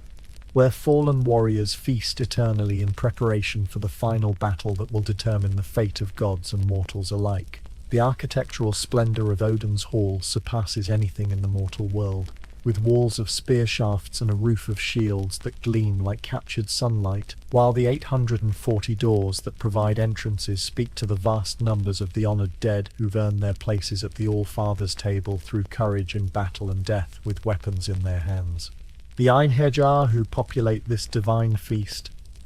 represent the ultimate aspiration of Viking warriors, men who've traded mortal life for eternal glory through the simple expedient of dying well in combat against worthy enemies. Their celebration is both reward for past courage and training for future conflict, as they spend their days fighting each other in contests that would be fatal for living warriors, but serve as entertaining exercise for spirits who've transcended the normal limitations of flesh and bone. The wounds they inflict heal instantly, the weapons they break repair themselves, and the only permanent consequence of their battles is the improvement of skills that will be needed when Ragnarok arrives and the final war begins. The feast that follows each day's combat in this divine realm makes your earthly celebrations look like modest family dinners, with mead that never runs out served by Valkyries whose beauty would make mortal women weep with envy, while the meat comes from Seifrimnir, a boar that provides enough food for all the warriors in Valhalla, and then returns to life each day to be slaughtered again for the next meal. This is abundance beyond mortal comprehension, where scarcity is unknown and every appetite can be satisfied without depleting resources or creating competition among the blessed dead. The weapons and armor available to the Einherjar represent the pinnacle of divine craftsmanship, with blades that never dull, mail that never breaks, and shields that turn aside any blow while weighing no more than bird feathers. These aren't just superior equipment, they're manifestations of the spiritual transformation that turns mortal warriors into divine champions, capable of fighting alongside gods against enemies that threaten the very foundations of existence. The process of earning these weapons involves proving worthy through deeds that demonstrate not just courage, but the kind of character that makes individuals suitable for service in the ultimate conflict. The training that occupies the Einherjar during their eternal existence focuses on skills that will be needed during Ragnarok, when the forces of order face the powers of chaos in battles that will determine whether the current world survives or gives way to something entirely new. The strategies they learn, the tactics they practice, and the coordination they develop represent preparation for warfare on a scale that makes mortal conflicts look like children's games, where the stakes involve not just individual survival or community prosperity, but the continued existence of everything that gives meaning to life and death. The knowledge that becomes available to spirits in Valhalla includes insights into the nature of fate, the workings of divine justice, and the hidden connections that link individual actions to cosmic consequences in ways that make every choice significant and every deed influential in determining outcomes that extend far beyond immediate circumstances. This understanding transforms perspective on mortal existence, revealing patterns and purposes that aren't visible from the limited viewpoint of living humans who must make decisions without complete information about their ultimate significance. The community that exists among the Einherjar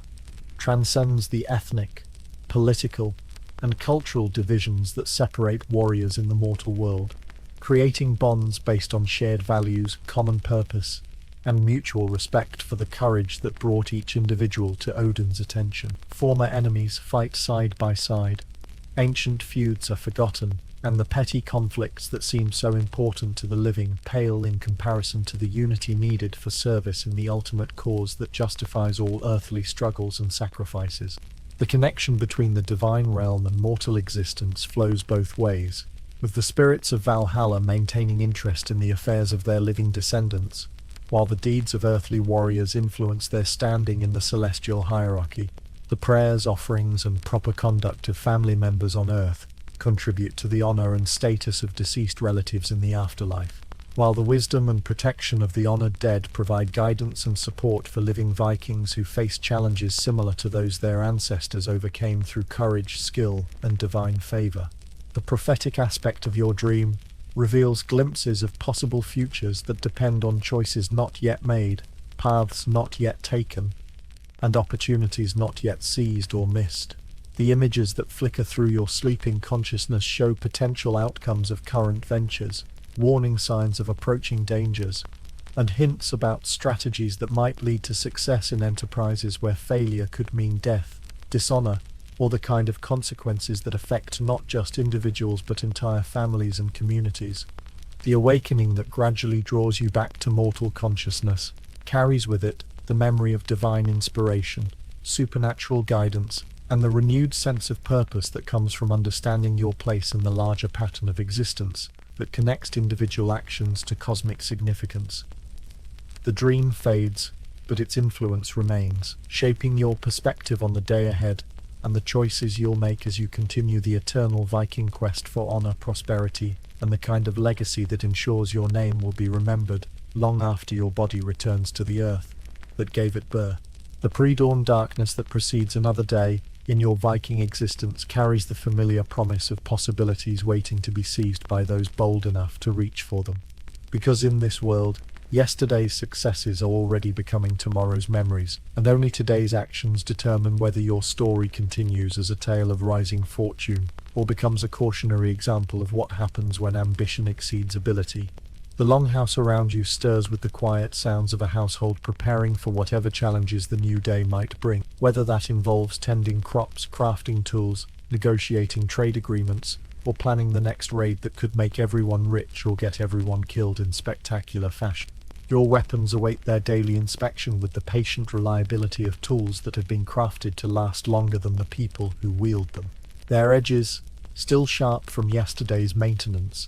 their balance unchanged by the passage of time, their readiness a constant reminder that in Viking society the difference between being prepared and being dead is often measured in seconds rather than minutes. The sword at your side has witnessed more violence than most people see in entire lifetimes, yet it shows no sign of wear beyond the slight patina that comes from repeated exposure to blood, salt spray, and the kind of adventures that most sensible people avoid with religious dedication. The sea beyond your village calls with the voice of infinite possibility, its waters stretching toward horizons that hide treasures waiting to be claimed, enemies waiting to be fought, and opportunities waiting to be seized by Vikings who possess the courage to sail into uncertainty with nothing but weapons, determination, and the kind of confidence that comes from knowing you've survived everything the world has thrown at you so far. The longships drawn up on the beach represent freedom in its purest form, the ability to point yourself at any destination your imagination can conceive, and trust in your skills, your crew, and your luck to get you there and back again with stories worth telling. The community that surrounds your household continues its endless cycle of work, trade, conflict, and celebration, each day bringing new challenges that require the same combination of individual excellence and collective cooperation that has enabled Viking society to thrive in an environment that would crush weaker cultures through sheer hostility. The children practicing with wooden swords will someday carry real steel into battles that haven't been fought yet. The craftspeople hammering iron into tools are creating the equipment that will make future victories possible, and the farmers tending crops are growing the food that will fuel tomorrow's adventure. The gods who oversee Viking destiny continue their eternal involvement in mortal affairs, dispensing favor and punishment according to divine logic that mortals can observe but never fully comprehend, making every success a gift to be appreciated and every failure a lesson to be learned, rather than a reason for despair. The morning prayers that begin each new day acknowledge this relationship while requesting continued guidance in navigating a world where the difference between triumph and catastrophe often depends on factors beyond human control, making humility and respect for supernatural powers essential elements of any successful strategy. The reputation you've built through years of successful ventures provides the foundation for future opportunities. But in Viking society, reputation requires constant maintenance through continued excellence in whatever field you've chosen to make your mark.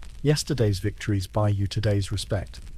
but tomorrow's challenges will judge you on current performance rather than past achievements, making every new day a test of whether you can maintain the standards that separate successful Vikings from forgotten ones. The family connections that bind you to this place and these people represent both strength and responsibility, providing the support network that makes ambitious undertakings possible, while creating obligations that limit your freedom to pursue purely selfish goals. The children who depend on your protection and guidance, the spouse who shares your fortunes and misfortunes, the parents who deserve respect and care in their declining years. All of these relationships require attention and sacrifice that must be balanced against personal ambitions and individual desires. The economic opportunities that present themselves in Viking society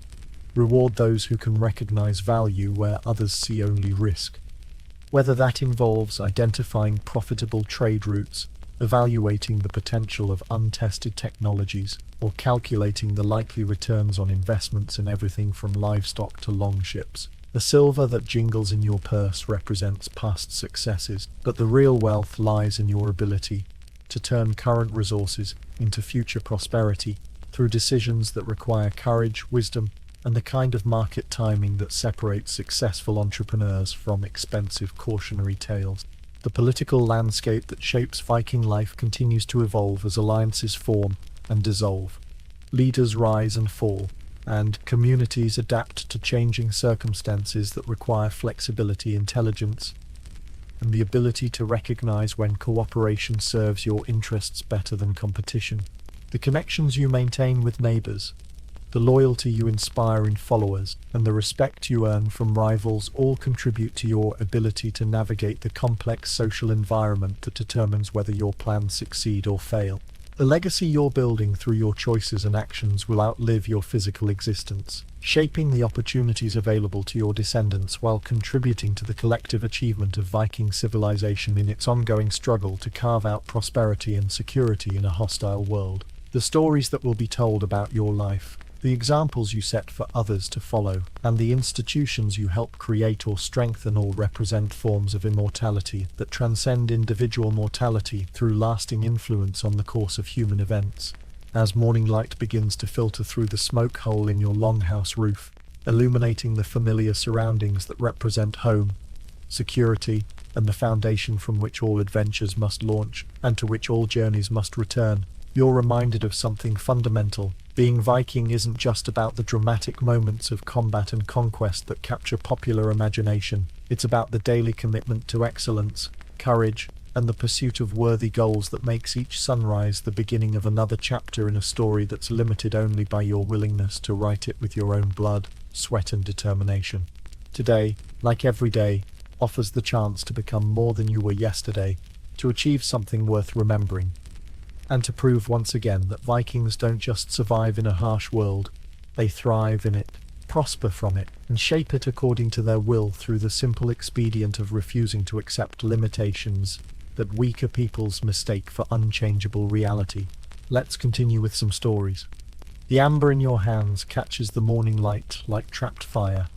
each piece a golden window into ancient forests where trees older than memory once stood before nature, transformed their resin into the most precious commodity in the known world. This particular collection represents 3 years of careful trading, relationship building, and the kind of calculated risks that separate successful merchants from cautionary tales about Vikings who thought commerce was easier than combat. The weight of these stones in your leather pouch equals the value of a small fleet of longships, and today you're betting everything on a single journey to Constantinople, where Byzantine nobles pay prices that would make even successful raiders weep with envy. Your trading vessel sits low in the water,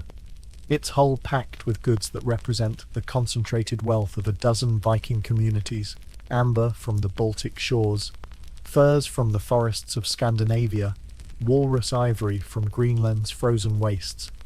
and iron ingots from the bog mines of Sweden create a cargo manifest that reads like an inventory of Northern Europe's most valuable exports. The ship itself is a marvel of Viking engineering,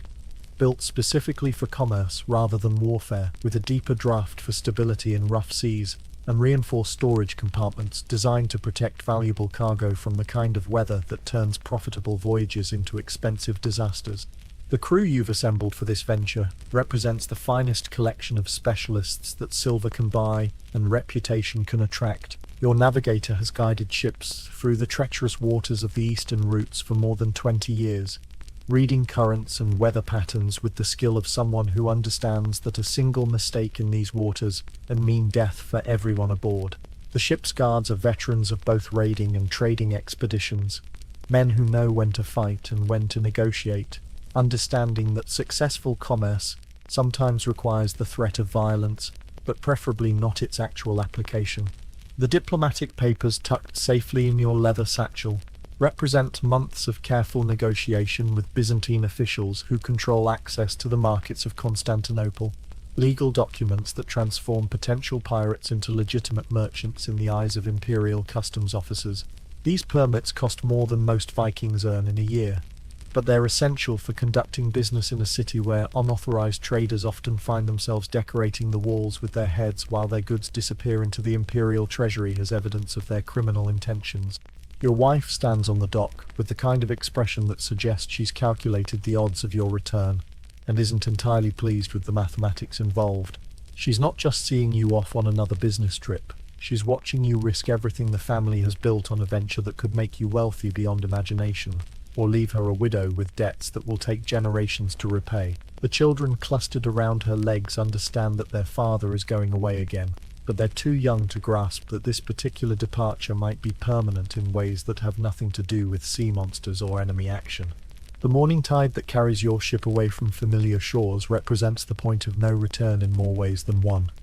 because Viking trading expeditions to Constantinople aren't casual ventures that can be abandoned if conditions become unfavorable. The distances involved, the relationships required, and the financial commitments necessary make these journeys all or nothing propositions, where success brings wealth and failure brings ruin, with very little middle ground between these extremes. The coastline of your homeland disappears behind you like a door closing on your previous life, and ahead lies either fortune or disaster depending on your ability to navigate not just the physical challenges of the journey, but the political and economic complexities of international commerce. The route that stretches before you follows ancient trade paths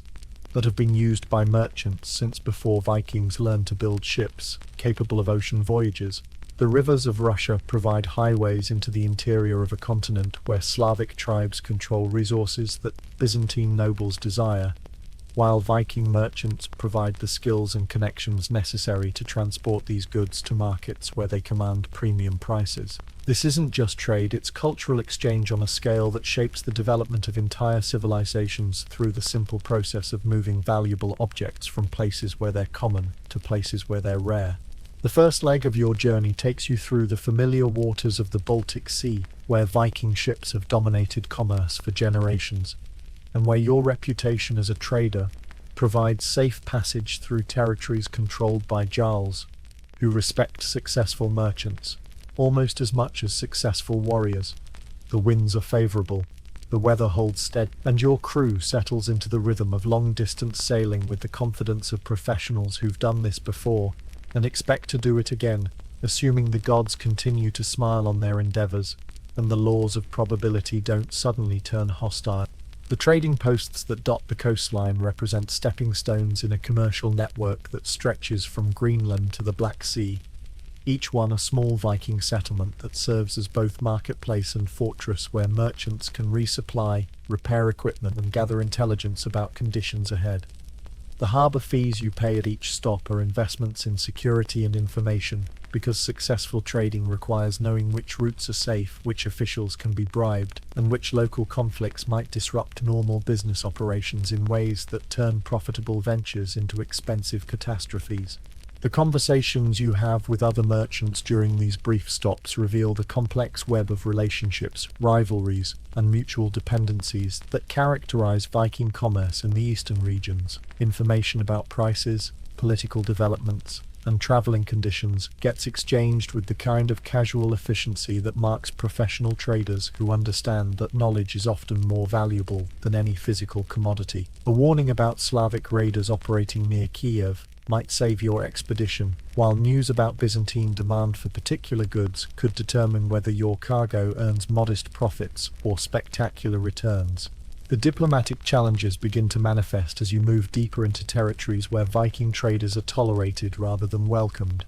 and where success depends on your ability to navigate the cultural differences between Scandinavian directness and Slavic subtlety. The gifts you carry for local officials represent carefully calculated investments in goodwill, because offending the wrong chieftain can result in confiscated cargo, imprisoned crews, and the kind of international incidents that make future trading relationships impossible to maintain. The Dnieper River that becomes your highway into the heart of Russia represents both opportunity and danger, its rapids and waterfalls creating natural barriers that protect inland territories from casual raiders, while providing defensive advantages for merchants who know how to navigate these hazards safely. The techniques required for portaging ships and cargo around impassable obstacles demand cooperation between your crew and local guides who possess knowledge that can't be learned from maps or acquired through casual observation. The fortified settlements that control key points along the river demonstrate the military realities that underlie commercial relationships in these regions, where trading posts are also fortresses and merchants are also warriors when circumstances require it. The tribute you pay for safe passage through these territories represents protection money that keeps your expedition intact, but it also establishes relationships that could prove valuable in future ventures. If you manage to survive this one and return with profits sufficient to justify the risks and expenses involved. The Slavic peoples who inhabit these river valleys represent both customers and competitors in the complex economy that surrounds the amber trade, their own merchant networks competing with Viking traders, while simultaneously depending on Scandinavian ships and navigation skills to access distant markets. The negotiations you conduct with tribal leaders require diplomatic skills that go beyond simple haggling, because successful commerce in these regions often involves long-term relationships that span generations and require trust that can survive temporary setbacks and mutual misunderstandings. The city of Kiev emerges from the river mists like a vision of prosperity built on the foundation of successful trade, its walls and towers representing the accumulated wealth of merchants who've learned to profit from their position on the crossroads between northern resources and southern markets. The harbour fees you pay here are substantial, but they provide access to markets where your amber can command prices that begin to justify the risks and expenses of the journey, while the local craftsmen offer services that can repair equipment and modify cargo arrangements for the final leg of your expedition. The political complexities of conducting business in Kiev require careful navigation of relationships between Viking merchants, Slavic nobles, and Byzantine officials who maintain trading posts in the city while representing the interests of their distant emperor. The balance of power between these groups shifts constantly based on military developments, economic conditions, and the kind of personal relationships that determine whether individual merchants prosper or perish in the complex world of international commerce. Your success depends on understanding these dynamics well enough to avoid becoming a casualty of conflicts that have nothing to do with your commercial objectives. The final preparations for the journey to Constantinople involve converting your remaining silver into the kind of gifts and bribes that smooth passage through Byzantine bureaucracy, because the imperial customs system is designed to extract maximum revenue from foreign merchants, while maintaining the fiction that the emperor's subjects are receiving fair treatment from their benevolent government. The legal documents you've acquired provide some protection, but experienced traders know that success in Constantinople often depends more on personal relationships than official paperwork. The Black Sea that separates you from your ultimate destination represents both the final barrier to success and the greatest danger of the entire expedition, because these waters are controlled by the Byzantine navy and patrolled by officials who have the authority to confiscate cargo, imprison crews, and generally make life difficult for foreign merchants who fail to demonstrate proper respect for imperial authority. The storms that sweep across these waters are matched in danger only by the human predators, who view lone trading vessels as opportunities for easy profit through the application of superior force. The approach to Constantinople reveals the city in all its glory and menace, its massive walls and towering churches representing the accumulated power of an empire that has survived for centuries by combining military strength with commercial success. The harbour fees you pay for the privilege of conducting business here are astronomical, but they provide access to markets where your amber can command prices that transform successful traders into wealthy men and unsuccessful ones into bankrupt examples of what happens when ambition exceeds ability. The customs inspection that greets your arrival involves Byzantine officials who have elevated bureaucratic harassment to an art form, examining every piece of cargo with the kind of attention to detail that suggests they're looking for reasons to confiscate valuable goods, rather than simply collecting legitimate taxes. The bribes you distribute during this process represent additional business expenses that must be calculated against potential profits, because offending the wrong official can result in delays that make your cargo worthless, or confiscation that makes your expedition a total loss. The marketplace of Constantinople represents the culmination of your trading career, where 3 years of careful planning, relationship building, and calculated risks finally encounter the reality of supply and demand in the world's most sophisticated commercial environment. The Byzantine nobles who examine your amber do so with the jaded expertise of people who've seen every quality of goods that northern traders can provide. Their willingness to pay premium prices depending on your ability to demonstrate that your merchandise represents exceptional value rather than routine offerings. The negotiations that determine your success or failure in this venture involve diplomatic skills that go far beyond simple haggling, because Byzantine commercial culture values sophistication, patience, and the kind of subtle maneuvering that allows all parties to maintain dignity while achieving their objectives. The amber that seemed so valuable in Scandinavia must now prove its worth in competition with goods from across the known world, while your reputation as a trader undergoes the ultimate test in markets where failure means not just financial ruin, but professional disgrace. The profits that eventually materialize from successful sales represent vindication of your decision to risk everything on this venture, transforming you from a successful local merchant into a wealthy international trader whose reputation opens doors to opportunities that most Vikings never encounter. The silver that fills your strong boxes provides security for your family and foundation for future ventures that could establish your dynasty among the merchant princes who shape the development of northern European commerce. The return journey to Scandinavia carries you home as a different person than the one who departed months earlier, your success in Constantinople having transformed you from ambitious trader into established merchant, whose expertise and connections provide access to opportunities that most Vikings can only dream about. The gifts you carry for family and friends represent not just affection, but evidence of success that enhances your reputation and social standing in ways that create new possibilities for business and political advancement. The homecoming that awaits you in your village represents the completion of a circle that began with ambition and ends with achievement. Your successful trading expedition, having demonstrated that Vikings can prosper through commerce as effectively as through combat, when they possess the courage to risk everything on their ability to read markets, navigate politics, and survive the countless hazards that separate successful merchants from cautionary tales about the dangers of excessive ambition. The amber that brought you wealth in Constantinople becomes the foundation for future ventures that could establish your family among the commercial aristocracy of medieval Europe, while your example inspires other Vikings to consider trading as an alternative to raiding for those with the skills and courage to succeed in the complex world of international commerce. The words flow from your lips like blood from a mortal wound, each syllable carefully chosen to capture the essence of battles fought and heroes fallen in the great raid that will be remembered long after the participants have joined their ancestors in whatever realm awaits warriors who die with weapons in their hands. Your voice carries across the great hall of Jarl Sigurd,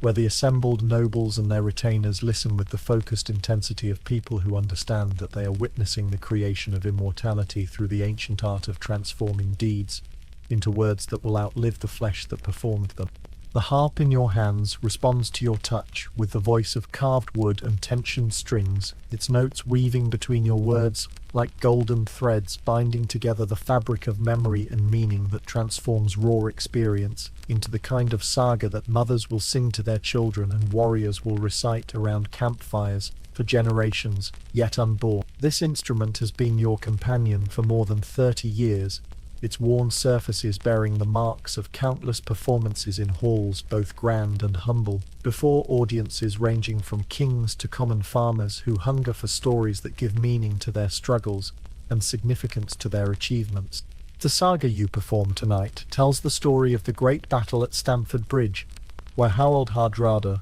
the last of the great Viking kings, met his death in the autumn of 1066, while pursuing his claim to the English throne. Your words paint pictures of long ships black against the morning sky, of warriors advancing across the bridge that gives the battle its name, of the moment when the tide of conflict turned, and the Viking Age began its long slide toward the twilight that would transform raiders into merchants and kings into legends, remembered only in the songs of men like yourself. The audience that surrounds you represents the final generation of Vikings who can still remember when the seas belonged to their longships and the coasts of Europe trembled at the sound of war horns echoing across the waves. These grey-bearded warriors and their silver-haired wives have lived through the transformation of their world, watching as the old ways give ground to new customs, as the old gods lose worshippers to the white Christ, and as the old freedoms surrender to the demands of kings who rule by law rather than by strength of arm and sharpness of blade. The challenge you face tonight transcends mere entertainment, because these people don't just want to hear about Harold Hardrada and his final battle. They want to understand what his death means for their own futures, and the futures of their children who will grow up in a world where Viking virtues must find new expressions, and Viking ambitions must adapt to changed circumstances. Your words must carry not just the weight of historical accuracy, but the burden of helping an entire culture make sense of its own transformation from the fierce independence of the warrior age to the complex interdependence of the medieval world. The technique you employ draws upon decades of training in the ancient arts of memory, rhetoric, and musical composition that transform the skald from mere storyteller into something approaching a priest of the old religion, a keeper of cultural memory who preserves the essential truths about what it means to be Viking in an age when that identity is becoming increasingly difficult to maintain. Every word must serve multiple purposes, conveying information while creating emotional resonance, maintaining historical accuracy while achieving poetic beauty, honoring the dead while instructing the living. The meters you use follow patterns established by generations of skalds who understood that the human memory requires rhythm and repetition to preserve complex information across centuries of oral transmission. The alliterative verse that structures your performance creates natural mnemonic devices that help listeners remember not just the general outline of events, but the specific details that give those events meaning and emotional impact. This isn't just poetry, it's memory technology designed to preserve cultural information in the absence of widespread literacy. The historical accuracy you maintain draws upon your own participation in some of the events you describe, because you were there when Harold Hardrada gathered his forces for the English campaign. You sailed with the fleet that carried 25,000 warriors across the North Sea, and you witnessed the confidence that preceded the disaster that would end, not just the king's life, but the Viking Age itself. Your words carry the authority of personal experience combined with the wisdom of someone who has spent decades reflecting on the meaning of those experiences. The political implications of your performance extend beyond entertainment into the realm of cultural preservation, because in an age when the old ways are disappearing and the old stories are being forgotten, the skald serves as both historian and prophet, preserving the memory of what was while preparing people for what must come. The kings and jarls who listen to your words tonight are wrestling with questions about how to maintain Viking identity in a world that increasingly demands Christian virtue, how to preserve warrior culture in an age of merchants and diplomats, how to honor ancestors while adapting to circumstances those ancestors never imagined. The religious dimension of your art reflects the complex spiritual landscape of the late Viking Age, when the old gods still command loyalty but the new faith offers advantages that pragmatic leaders cannot ignore. Your saga acknowledges both traditions, honoring the pagan virtues that made Viking civilization possible, while recognizing the Christian values that are reshaping European society. This balance requires delicate handling, because your audience includes both committed pagans and recent converts who are still working out the implications of their new beliefs. The emotional core of your performance focuses on the theme of endings and beginnings, the way that every death creates opportunities for new life. Every defeat opens possibilities for different kinds of victory. Every ending of an old story provides the foundation for new narratives that will shape the identity of future generations. Harold Hardrada's death at Stamford Bridge represents not just the end of his personal ambitions, but the end of an entire way of life, making his story both tragedy and transformation. The character of Harold himself emerges through your words as the embodiment of Viking virtues pushed to their logical extreme. A man whose courage became recklessness, whose ambition became obsession, whose refusal to accept limitations became the very limitation that destroyed him. Your portrayal avoids simple heroization or demonization, instead presenting a complex figure whose strengths and weaknesses reflect the broader tensions within Viking culture during its final flowering. The battle itself unfolds through your narrative, with the kind of detail that makes listeners feel they are witnessing events rather than simply hearing about them. Your words creating sensory experiences that transport audiences from the comfortable warmth of the hall to the muddy chaos of the battlefield, where men die for causes that seem less clear in retrospect than they did in the moment of decision. The sounds of clashing weapons, the sight of banners falling, the smell of blood and smoke, all become present realities through the power of carefully chosen words delivered with the conviction of someone who understands the weight of the story he carries. The aftermath of the battle receives equal attention in your narrative, because the real tragedy of Stamford Bridge lies not in the immediate casualties, but in the long-term consequences that flow from Harold's defeat. The death of the last great Viking king marks the end of an era when Scandinavian warriors could dream of conquering kingdoms and establishing dynasties in foreign lands, while the survival of the English under Harold Godwinson proves short-lived as William of Normandy arrives to claim his own piece of the English throne at Hastings, just weeks later. The irony that pervades your saga reflects the deeper ironies of the historical moment you're describing,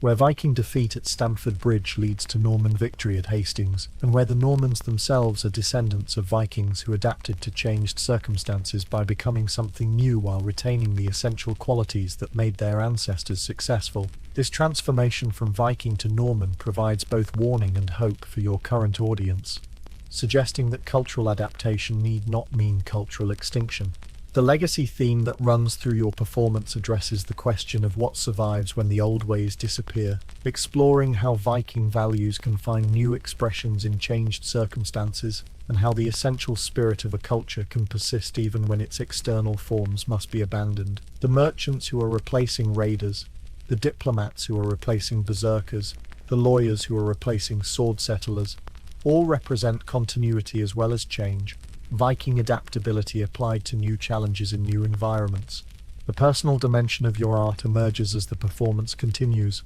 because you are not just telling Harold's story but your own story as well. The tale of a skald who has witnessed the transformation of the world and must now find ways to preserve what deserves preservation, while helping his people adapt to what cannot be changed. Your voice carries the weight of personal experience, the authority of someone who has lived through the events he describes, and bears responsibility for ensuring that their meaning is not lost in the transition from one age to another. The audience participation that develops as your performance progresses